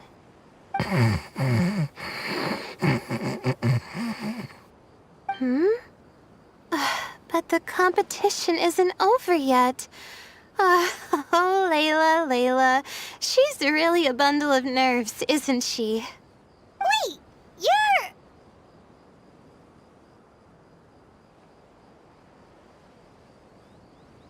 Good to see you too. Ooh, it's nice to be out.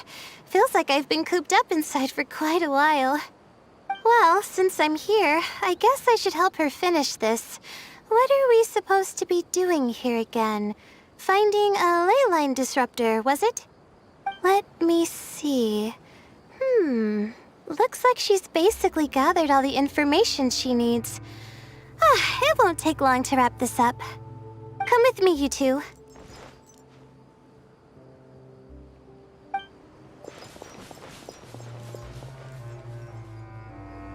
Do you ever get the feeling that the ley lines have a regular flow? Similar to the way that celestial bodies follow fixed orbits. If we were looking down from on high, I wonder whether we'd find that the ley lines are just the reflections of the stars upon the Earth. Not all astrological phenomena can be directly observed. Some are deductions based on other details that we know. It's the same situation with the ley lines.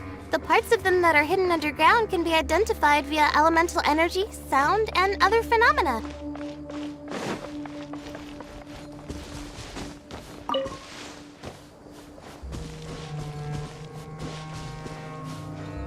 Plus, now that someone has shut one of the disruptors down, the contrast between before and after can provide me with further information still.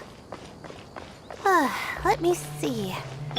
It should be here, I think.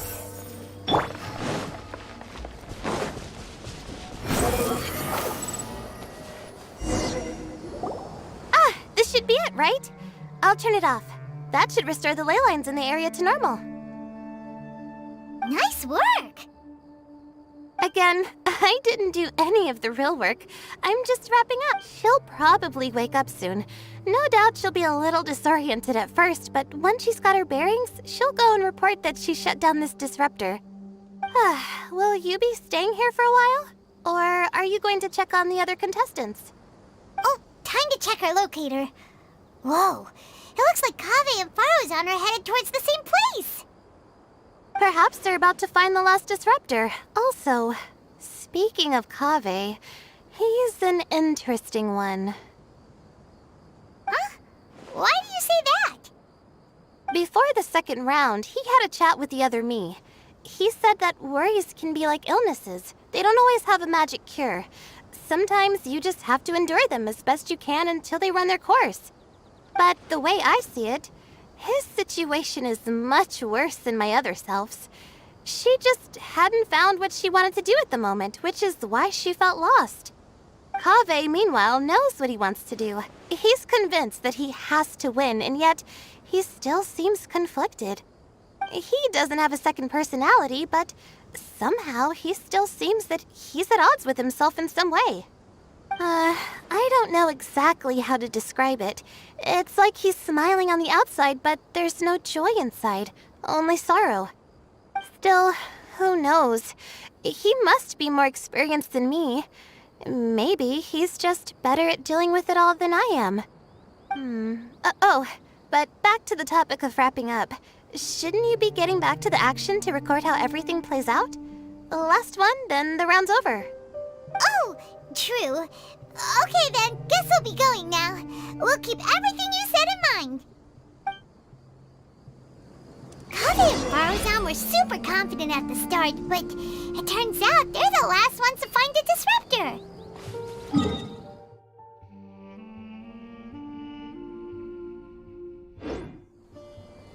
But...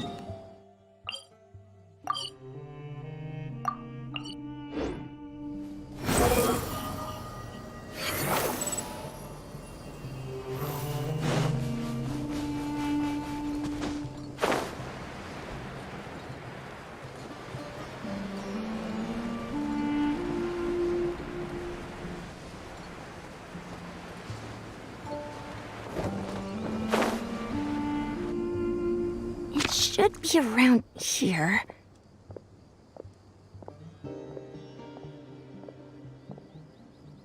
Finally found it. Kaveh? Are you? Oh, Madame Faruzan. And here I thought you would have finished this round by now. Faruzan, Kaveh!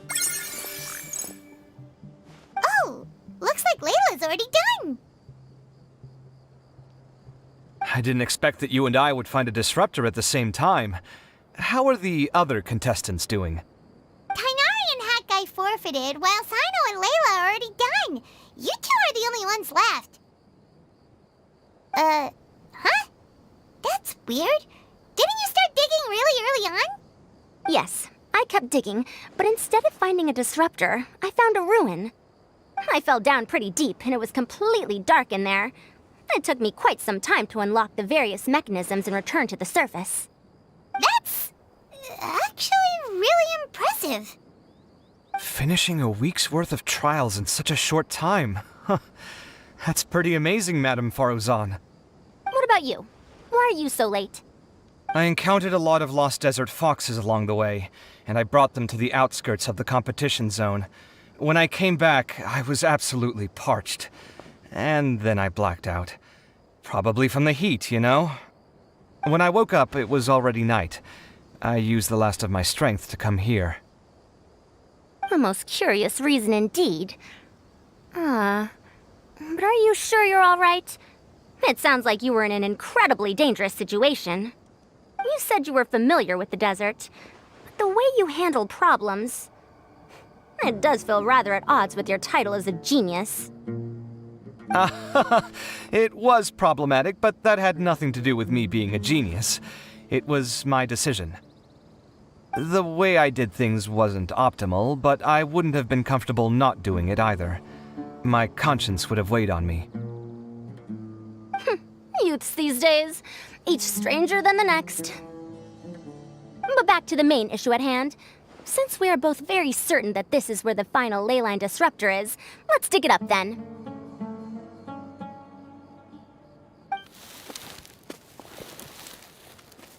Well, this is indeed it. Of that there is no doubt. But how shall we count the score this time? What is it, youngster? You seem relieved. Oh, nothing. I was just thinking that this round's finally over. There shouldn't be any more innocent creatures getting wrapped up in danger. As for the points, I guess we can draw lots again later. I can't think of anything better. Alright, in that case, let's all head back to Aru Village. Paimon thinks you'll both need some water and rest.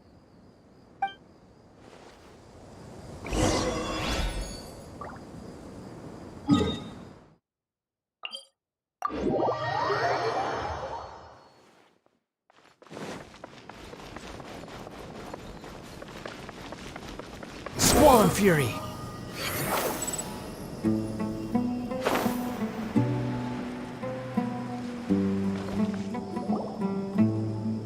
Looks like the second round is over. I wonder who is faster, Kaveh or Madame Faruzan? Huh? Where's Madame Faruzan? She went to get water. She'll be back shortly. We basically arrived at the same time, so we'd like to draw lots again. You get caught up in some things so easily, like drawing lots. I'm not caught up in anything! Don't make it sound like I take pleasure in having bad luck! Really? Then should I say that you have a curious affinity for drawing lots? I'll go get the box and slips of paper for the lots. Please wait a moment.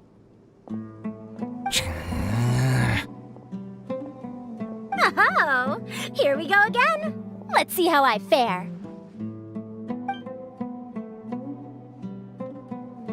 I got it! Did you see that? I won! Congratulations! Looks like Kave's luck's taking a turn for the better! Finally!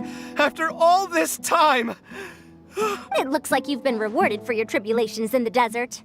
This round's points are yours.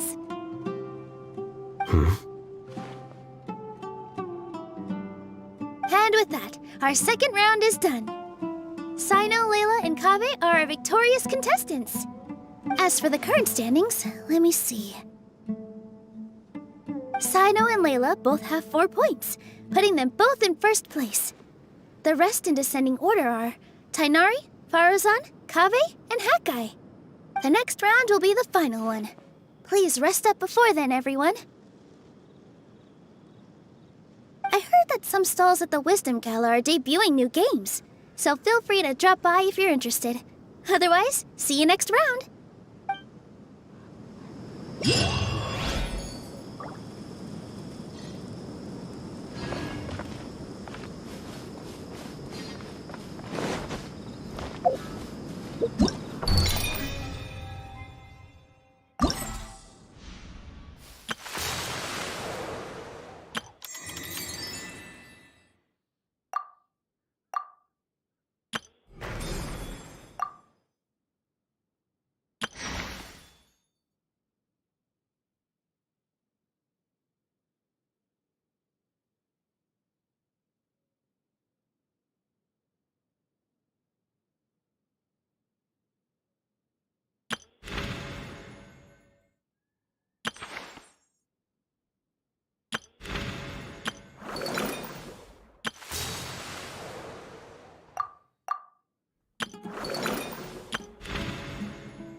Fury.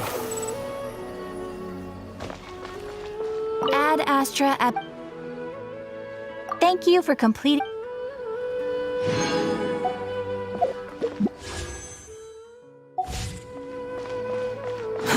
Too slow.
You're home? Yes. What's with you all of a sudden? Being all polite and inviting us over?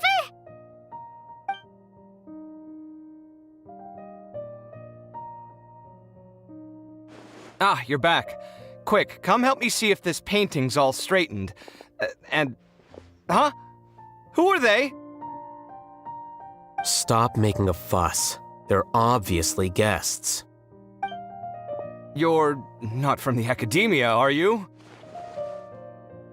I'm unsure she's seen you before. You're that person from that time in that one place! Wait, what? How do you know me? Oh no, do people know that I live here? What? You're embarrassed only now of all times? Oh, you guys are roommates! Yes we are, but keep that to yourselves. Please, don't tell anyone else. I keep a few books on collectives and the subconscious here at home. I'll get them. You all chat in the meantime. Hey! Hey! You're leaving just like that? What's the deal, Alhaitham?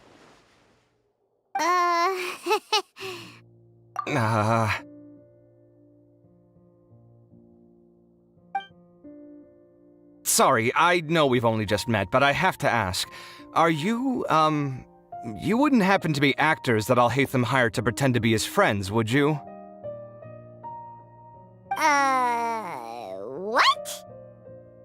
Guess not. I've never seen him invite friends home before, so please excuse my surprise. You guys get it, right? You know, with his temperament and stuff. But aren't you friends with him? I wouldn't say friends exactly.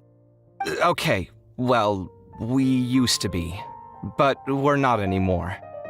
Huh? Don't worry about it. My name is Kaveh. I'm sorry to have met you under these circumstances. Anyway, please don't say anything about me living here. You seem like you got a lot going on. So maybe Samora will make Paimon shut up. Are you serious? How could you? Of course. You're Alhaitham's friends. What? That was a normal response. You exposed your own weakness. Still, why do you have to treat me like he does?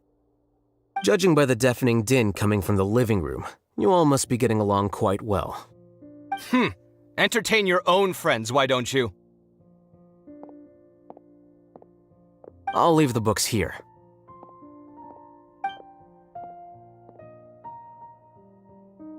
Paimon's dizzy from reading. This is way too complicated. Why don't we just ask questions instead? Paimon wants to know, oh, how did you know about the collective consciousness's weakness? A year ago, Siraj presented his thesis to the Grand Sage, who offhandedly asked for my opinion. I actually responded with 2 lines of reasoning. The first, as I've already said, was that his research was on human evolution, a subject prohibited by the Academia. The second was that I thought the direction of his research was too extreme, but his approach too conservative. Wait, that's too conservative? He built such a large lab, gathered all those people, and even tried to get rid of you!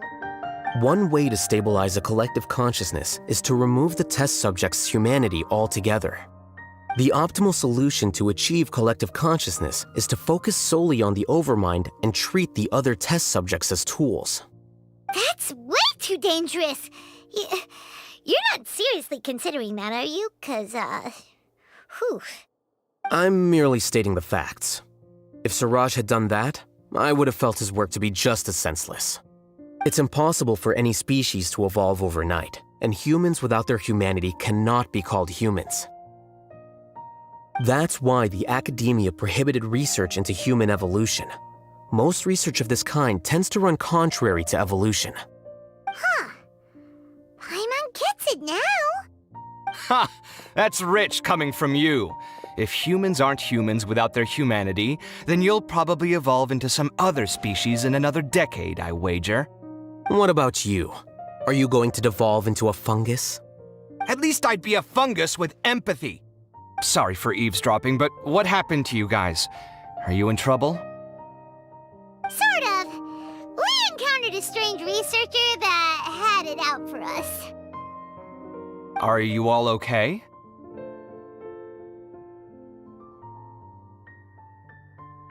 Huh. So that's how things went. Such is life. If only he'd known, Alhaitham could have stayed indoors today, and the whole thing could have been avoided, right? Plus, he could have helped me with the housework for once. See those books? They've been sitting there waiting for someone to sort through them for an age. If you're not gonna read them, tidy them away. They don't belong there.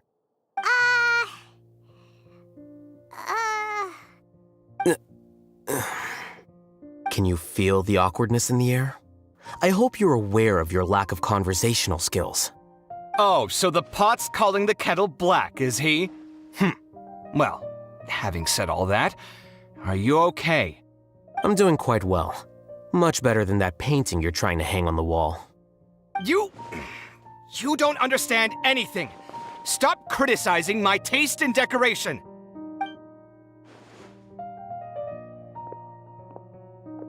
Paimon can't tell which of them is more problematic. Let's just get this over with and leave.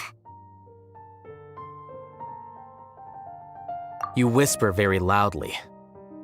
Oh, yeah, Paimon's been told that. Do you have any more questions? Let Paimon think. Oh, by the way, the other researchers apologized to you. They hope that you can forgive them. I bear them no ill will. More accurately, I don't really care about what they think of me. To some extent, they were also fooled by Siraj. The Matra will take this into account at their trials.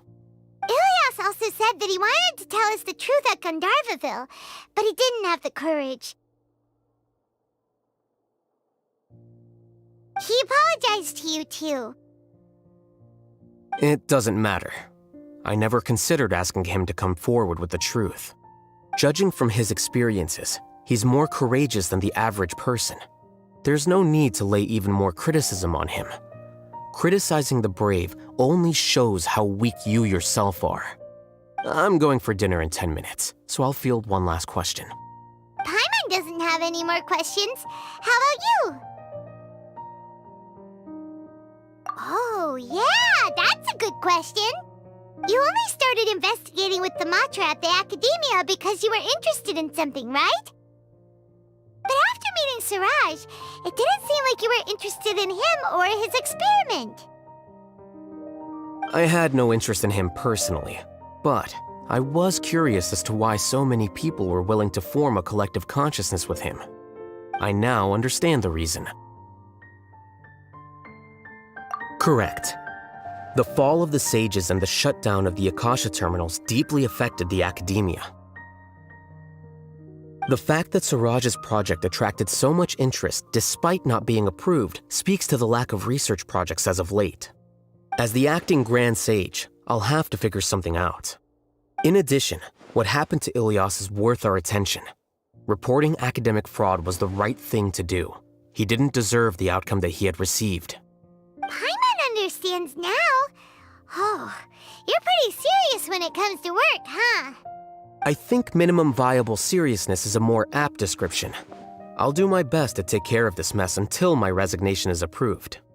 Wait, your resignation? Yes. I've already submitted my resignation to the Academia. Soon, I'll resign as the acting Grand Sage and go back to being its scribe. I don't think Siraj knew about that. If he had waited just a few more days before acting, I would have already resigned. What he'd do then wouldn't have been any concern of mine. However, even without my input, his unstable model would have collapsed for some other reason, so it makes no difference. But why do you want to resign? I'm not suited to be a sage, nor do I want to be one. The official process to select the new sages is already underway, but this process is long and takes far too much time. If I serve as acting Grand Sage for too long, it's important to keep your priorities straight. Well, it's about time. You too should grab some dinner as well. Oh, now that you say that, Paimon's kinda hungry. See ya! We're gonna grab some yummies! See ya.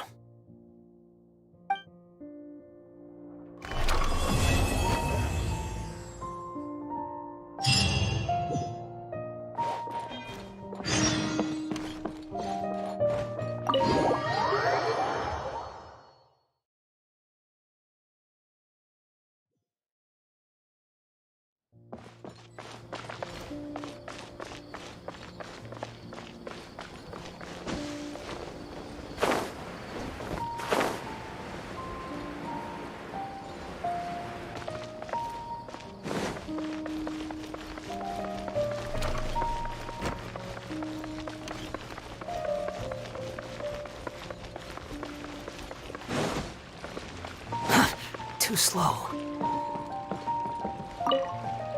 Hey there. I saw you two helping Nilu move some stuff. Are you two also here for the celebration event? You got it! My name is Raykar. Nadia and the little ones causing a ruckus are my... They always get really excited every time we hold celebration. Yes, they are. There's good work here. I'm quite content with this current way of life. Do you mean your life wasn't nearly as good before?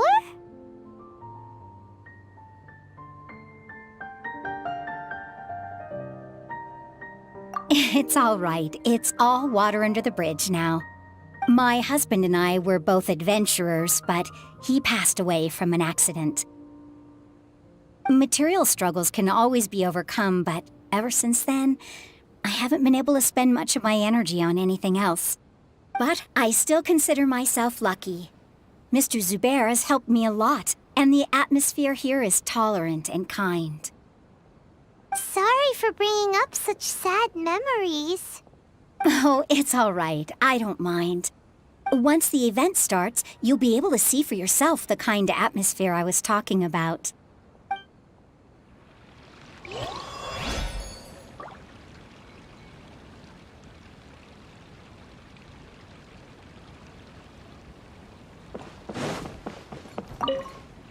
Hey there!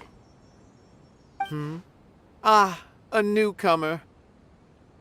Doesn't look too bright. Hey! Talk about judging a book by its cover! You, on the other hand, you're a special one. How would you describe the concept of art? Mere curiosity is all. It makes no difference. So that's what you think, Unremarkable. Better than an average person's thoughts, but nothing exceptional. Is art a product that we create and bring forth, or is it a naturally existing resource? I, for one, believe it to be the latter. Paimon doesn't follow. I've been staying here for a long time. On occasion, I'd assist them in penning lines of dialogue, but most of my time I just stand back and watch. I prefer to abstain from writing as it spoils the viewing experience. The existence of the theater, of Nilu, and of humanity itself, all of these can be considered as forms of art. It is not some intangible construct beyond the horizon. How does that have anything to do with us? Let me ask you this. What do you think is the meaning of art?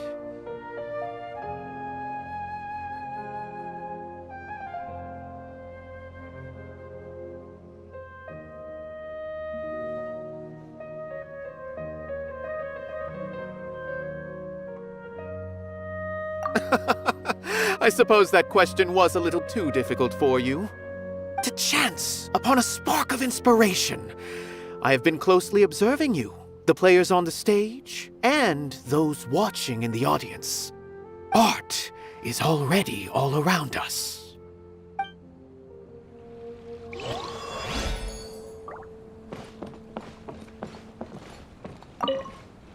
Hello. What? Who are you? You can't just go on the stage as you please. Ah, I see. Sorry for my overreaction. I'm just, making a prop. No time for chit-chat. Is that embroidery? No. Well, yes, but not really. It's a prop. It's just, some fabric. An ordinary piece of fabric that'll be used in a show. Sorry. I really do need to focus and start working on it.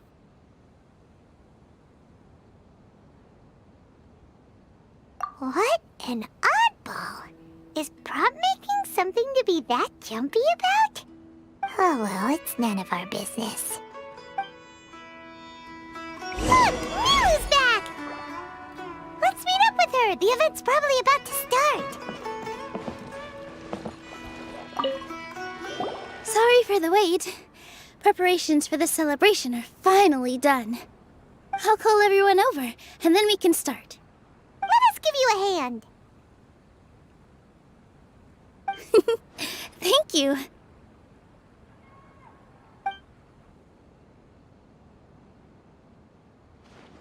Maybe we really should have prepared a gift.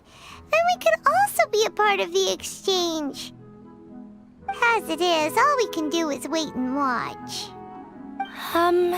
Maybe we shouldn't do this after all. I didn't do that great of a job, and who would even like it? Oh, don't think like that. Remember our promise? We're going to give everyone a pleasant surprise. And besides, you've never attended a celebration event before, so this will be a great opportunity. Everyone will love you. I'm still... There's nothing to be worried about. There aren't any scary people here. Right. Huh. Alright. Maybe this will help. Everyone, over here! Inaya has something great to tell you all! Wait! I've already said that I'm not ready yet! What should I say? Take it easy and relax. Deep breath, in and out. Once you've taken a long exhale, calmly tell everyone what you want to say. If you don't say anything, then all the hard work we put into embroidery practice would have gone to waste.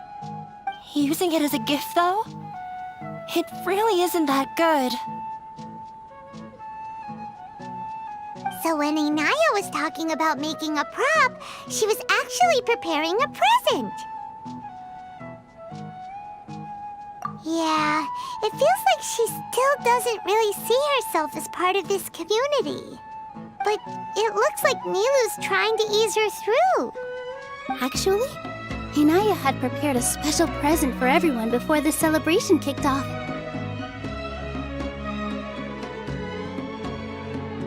Woohoo! We're gonna get our first present from Miss Inaya! Pipe down! The louder you all are, the more nervous she'll become. You've worked on it for so long, so have some confidence.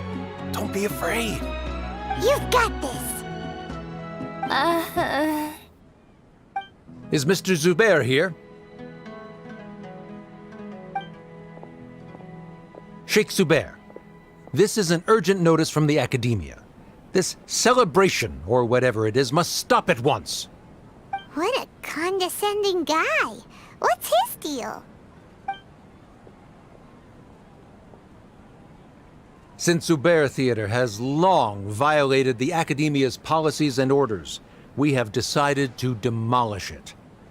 As its manager, you must halt all operations and dismiss all staff members within 30 days, after which you will report to the Academia for further punishment. Why? Why force us to do this all of a sudden?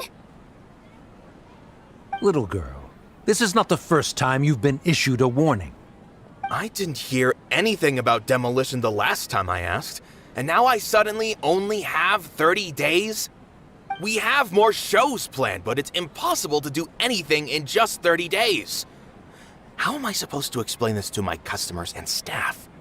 That issue is of no concern to me, Mr. Zubair. You seem to understand the situation quite clearly. Perhaps you can reflect on the reasons why you have failed to prepare for the scenario in advance. Demolition? Why do they want to demolish this place? The academia has never liked us, and they've never respected our work. To them, what we do is all a waste of time. This isn't the first time they've come by. They had asked us several times in the past to improve the quality of our performances by only putting on shows they consider to be sufficiently intellectual. But our audience isn't the academia. It's the people of the Grand Bazaar. If our shows are too difficult to understand or too removed from everyday life, nobody would watch them anymore. Changing our content would not only mean turning our backs on our vision, it would also directly lead to the loss of our livelihoods. Yeah, the theater is very important to each and every one of us. The way they're doing things is so scummy. But I also don't know how we can stop them. I do not wish to explain everything again from the beginning. Time is of the essence, so you should act with haste instead of asking frivolous questions. But none of us plan to accept this. Such an abrupt notice is contrary to established policy. Ask whoever you will, the answer will remain the same. We have already given you sufficient notice. Enough! Does your audacity know no limits, Father? Huh? Father? Their family? What academia? This is all because you don't like Zubair Theater. You're just using the academia's name to threaten us. Let me tell you, even if you manage to tear down this place, nothing is going to change. You've always been awful. But even I never thought my father would sink this low. This is strictly business. It has nothing to do with where you are, what you do, or what you think. I hope you all have not been irrevocably blinded by folly. I will not waste more time on pointless arguments. Wrap everything up, and make preparations to shut down at once.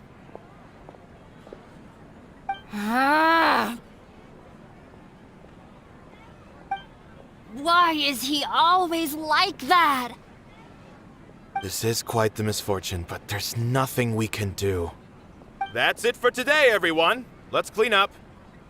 I'll go talk to them again tomorrow. The storms that come out of the blue are always the hardest to deal with.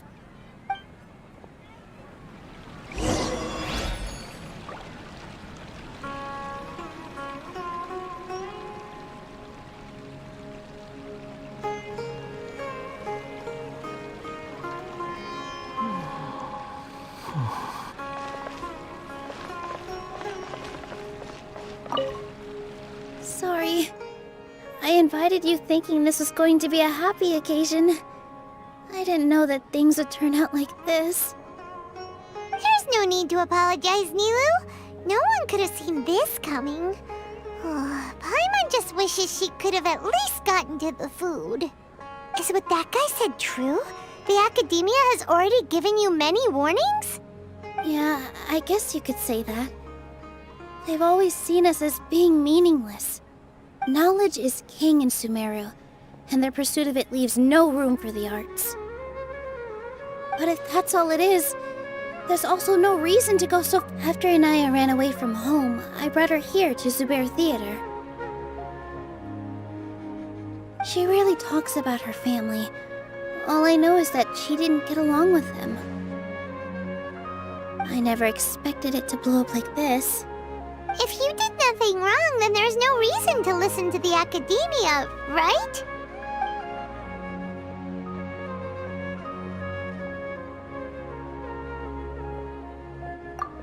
Nahida? You mean Lesser Lord Kusanali? She'd probably help if she knew what was going on. No matter how nasty the academia could get, surely they can't win against Lesser Lord Kusanali. No. I wasn't doubting her ability. I just feel like we shouldn't bother her with such a trivial problem. Plus, if the Dendro Archon were to intervene, then it wouldn't feel like our victory was earned. That's true. Who cares? Let's just take him in a fight. That's true. I'll try to think of something. We can't just let everyone suffer in a perpetual state of fear and uncertainty. What to do? Can you pretend to shut down, but secretly continue to hold your shows somewhere else? Or we could go through a list of customers and try to see if anyone in there might be willing to... A debate? Huh. Well, scholars do love to use the... Oh! If we can prove to Inaya's father that the Academia's position doesn't hold water, then they won't have a reason to demolish the theater! I see. Defeating him in a debate. It's a good idea, but which one of us could hope to win against a researcher?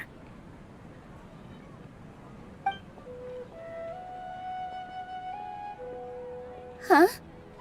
Me? No. I'm the literal worst at arguments. I can't debate. Nilou, you are only so stressed out right now because you care so much about protecting the theater. This theater holds a special meaning in all of our hearts. It's irreplaceable. But I just don't know. Can I really take a... Paimon'll help too. You'll feel a lot more confident after doing some prep work. Believe in yourself. Thanks, you two. Alright, I've decided. Even though I may fail, I'll do my very best for everyone's sake. That's our Nilou. We're rooting for you. Okay, let's head back and tell everyone what we came up with.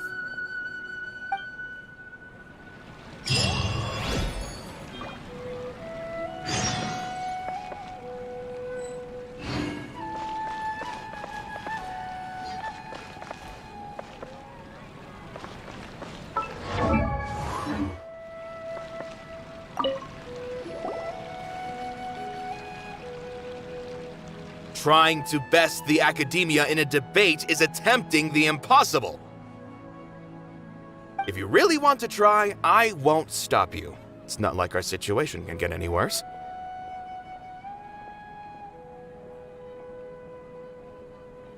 I don't think it's entirely hopeless. To Sharif, Nilou's approach will come off as naive, but that kind of frankness is exactly what they lack the most. Things might turn out differently from what you expect. I am in favor of such a romantic feat. No playwright will turn down a compelling underdog story. Sure, in fiction, but I'm not sure how well that will translate to reality. I'm not saying that I don't support you, Nilou. If you need my help, just say the word. Anything is better than just standing aside and watching the theater get demolished. I'm also pitching in. Let's show the Academia that we have some fight in us. Thank you, everyone. I feel a lot less nervous with your support. Not to rain on your parade, but my father is a real hard guy to deal with. He's erudite, meticulous, demanding, and exceedingly familiar with rigorous logic. It'll be extremely difficult to beat him in a debate. You all already knew that. But you just didn't want to hurt Nilou's feelings. But when all's said and done, aren't you hurting her just the same? That's enough, Inaya!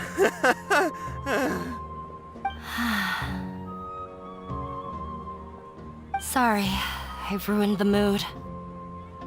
I just can't force myself to expect a positive outcome. Nilou shouldn't have to push herself for the sake of an impossible goal.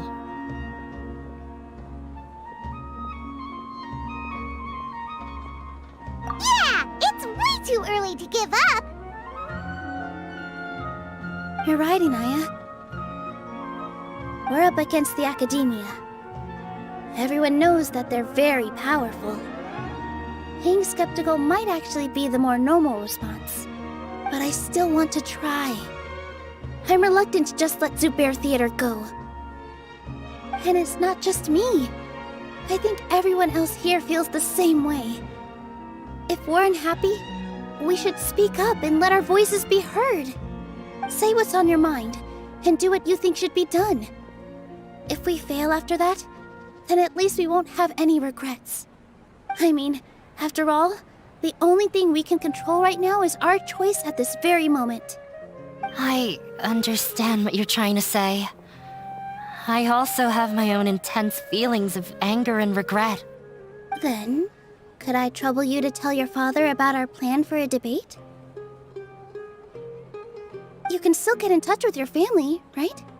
Yes, I can. Then, please help us pass on my request. I've never participated in a debate, and truth be told, I'm still not really confident in myself. But since we've decided on a debate, I'll do my best to prepare for it. I'll gather everyone's thoughts and let them be known to all during the debate. I, by myself, definitely don't have enough wisdom to beat your father, but what about the entire theater combined? Then we should have a chance, right? Right. That's right, Miss Nilu! Beat the bad guy! Justice will prevail! Make him eat dirt! You two. We aren't getting into a fight. But thank you for your encouraging words. I'll do my best.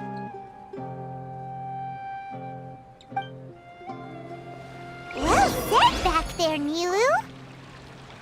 I felt that I'm... Mr. Zubair, we're trying to put together a list of arguments that might be useful. Any ideas? It won't be difficult to explain our position. They're in the wrong, and they know it. I have meticulously managed this theater's affairs for years, and I have abided by every procedure and obtained every permit. I did all of that to protect ourselves if something like this were to occur.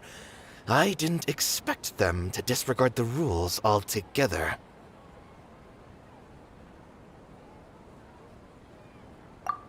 Yes, I know. But anyone who's staying at the theater is one of us. If I can't even protect the members of the theater from outside pressure, then I have failed in my duty as a manager. In summary, you need sufficient confidence and strict adherence to the rules. At least for now, they don't have the authority to demolish the theater. As long as you double down on that point and force them to concede it, you'll gain an advantage. All right, got it. I've seen many situations like this before. The academia sure likes to get its nose into everyone's business. While you prepare for the debate, I will also prepare the theater for the potential aftermath. It's best to prepare for the worst outcome. Once you're done chatting, do me a favor and tell our customers that we're canceling all of our shows. Do we really have to? Right now, no one's in the right frame of mind to perform. I have to consider both our staff and our customers. This is the only way. Nilu, you are incredible. With your talent and youth, you had the least to lose out of all of us. And yet you were still the first to take a stand. I've never thought about leaving your theater, Mr. Zubair. I truly love this place, and I want to keep dancing here. I also want to keep dancing with everyone else. You're becoming more and more like her. Do your best. We'll do all that we can, and leave the rest to fate. Her? My teacher. She was an excellent dancer, but she... When the day comes, I'll get... If anything goes wrong, I can't do... I didn't expect you all to challenge the academia. That reminded me of my younger years. Back then, I feared nothing and no one, and I was always charging into the most dangerous of places. I can't do things like that anymore, but those were some of the best times of my life. Sorry. If the theater really ends up getting demolished, then you, Soren, and Abi will all... It's all right. There's no need to think such heavy thoughts. Even if the building gets demolished, its people will still all be here. Have faith in the resilience of an adventurer. We can always figure something out. But won't you have regrets if things just come to an abrupt end? It'd be like when you were forced to stop adventuring. Ah, so that's what you were worrying about. Relax. I've had a lot of experience with regret. Things are painful at first, but as they say, time heals all wounds. Look at us now. Serene and Abi are happy. And Serene has also just passed his theater exam. He can start acting soon. He was thrilled because he can soon perform on the same stage as you. We wouldn't be here if it weren't for our past struggles. And would Serene have become a happier person? That's hard to say. Are you trying to make us feel better? Yes, but I truly do mean what I say. Being here at the theater has taught me an important lesson. The most important thing about an experience is how you choose to interpret it. I can choose to believe that my life ended with my husband's death. Or I can choose to believe that it was a blessing in disguise for Serene and Abi. Similarly, even if this theater disappears, a new beginning might just be around the corner.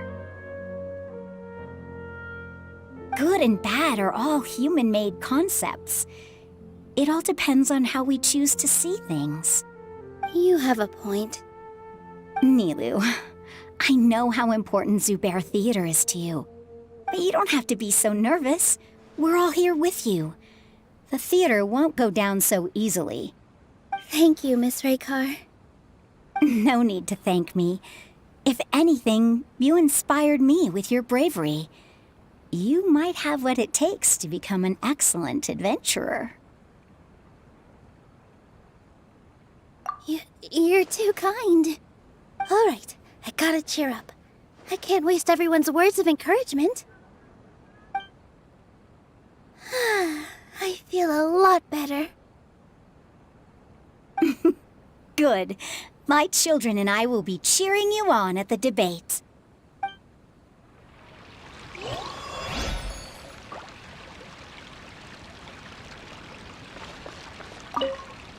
Just notify the customers when you have...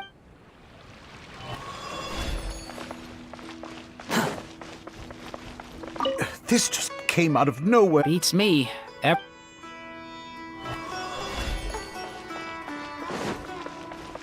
No one is allowed. Watch out, Mr.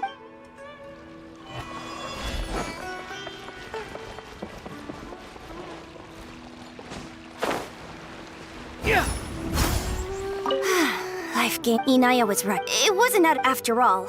I'd be a terrible person if she knows better than any.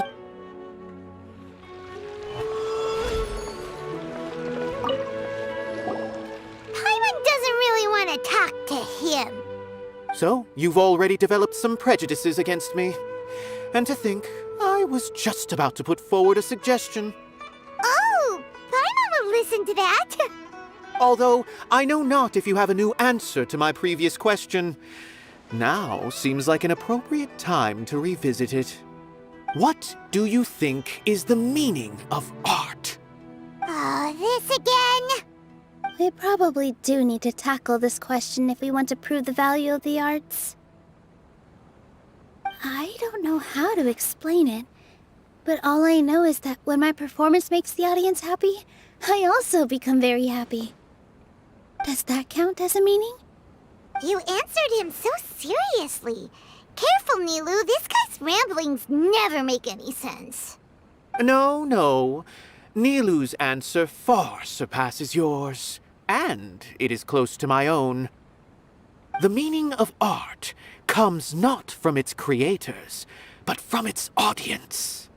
In other words, only art that can be appreciated by others will impart its essence and value upon the minds of its audience. This is something that the academia can never understand. I once pursued the mastery of art, much like how a researcher would chase wisdom and knowledge. However, The more of a connoisseur I became, the less I felt I understood. I began to question what it truly meant for art to be understood at all. I found that I could comprehend even the most complex and sophisticated of works, and yet somehow that provided me with little solace. I remained even perplexed about this conundrum until I visited this theater and watched one of Nilu's performances. It was that life-changing? Everyone here had a joyous part in the overall experience. The actors upon the stage basked in the love of their audience, while those in the house immersed themselves in the wondrous ambiance. In all honesty, from a purely critical point of view, the performances here are exceedingly average. Hey, don't say something like that. But what bewildered me was how, despite the performance's middling quality, they captivated their whole audience. They captivated even me. I realized then that I had walked the wrong road. The mastery of art was never what I truly wanted.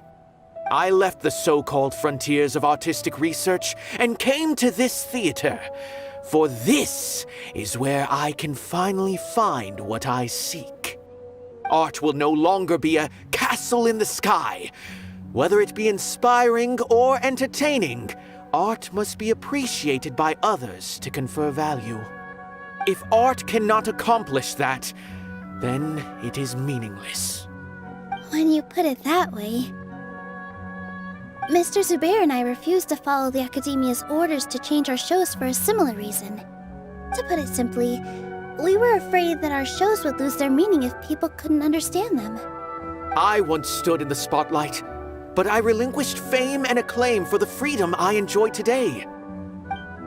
I care not for where my feet may take me next, but Nilu, you need to remember one thing. You already stand upon the finest stage there is, and that is a rare gift that should never be taken for granted. You cannot give it up, not even to the Academia. I understand. Thank you for your words of encouragement, Mr. Kasani. Dust the cobwebs away from the eyes of those scholars. He really seemed to care a lot about the theater. Once you get to know him, you'll realize that he's actually a big softy at heart. You're here. Is the theater actually closing? He's been worried sick for a while now. He wouldn't stop talking the whole way back. Hey, you two. What exactly happened? Did someone come down from the Academia? Yes. He told us that we have to shut down the theater within 30 days, and that it's going to be demolished. What the heck? That came with no warning. They're messing with us again. Don't tell me you'll have to listen to him. Come on. You know the answer to that. Yeah, it is a direct order from the Academia. There's no need to worry, though. I'm preparing for a public debate with the Academia. If I win, we might be able to overturn things and change their minds. Really? That's terrific. You have my full support, no doubt about that. Mine too. So what was their excuse anyway? They still not a fan of the theater's programs? Yeah, something like that. Good thing they have the power to make rash decisions about things they don't even understand, huh? Yeah, they need to touch more grass, not books. Exactly. They want to look down on us? Ha! We'll look down on them first. Don't worry. Everyone here has your back. The Academia's recklessness won't get them any praise. Right. They might think that some forms of knowledge are more valuable than others, but everyone can equally appreciate art. If they don't believe that, send them my way. I got them beat on this subject. Maybe you can prepare some questions on the details of dance performance to make things harder for them at the debate. Sounds like a good idea. Maybe that's something I should do. Ignore him. He's joking. Just do things your way. No matter what, we will always support you. Thank you all so much. Your understanding and support make me feel a lot better. There are always more solutions than problems. If you need help during the debate, just shout and the entire Grand Bazaar will be at your beck and call. Gotta show them who has the people's support. I feel like the pieces are starting to fall into place. Let's head back to the theater and organize our thoughts. Abby, have you seen Miss Inaya? No, Miss Nilo. Miss Inaya isn't back yet. Wasn't she just passing on a message? Does she really need this much time? Oh no. Traveler, Paimon, I think I've messed up big time. What if Inaya never planned to come back? What? It's just a gut feeling, but knowing her, she probably feels like she's completely responsible for what happened. She probably thinks that all of this happened because she was staying here. Oh, right. As soon as her father showed up, she said that her father was targeting her. So she's felt like that this whole time. She has a long-standing conflict with her father. That's why she ran away from home. She doesn't think that we can win the debate, and she doesn't want to implicate us, so she thought leaving was the best thing to do.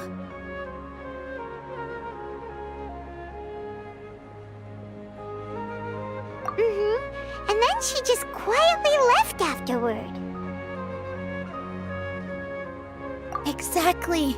She's being too pessimistic. How will you know if you don't try? Anyway, first things first. We have to get her back. But where should we start? Sumeru is huge! I think I might know. Let's start by looking outside the city. Before I brought her to Zubair Theater, she was staying at a remote campsite. She got a fever from drinking unclean water, so I carried her back. If she has nowhere else to go after leaving the theater, she might go back and strike out on her own again. Then let's go take a look. Yes, let's hurry.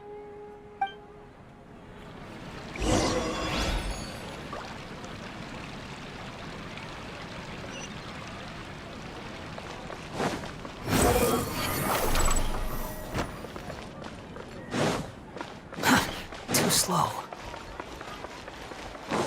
The wind rises.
I let my guard down.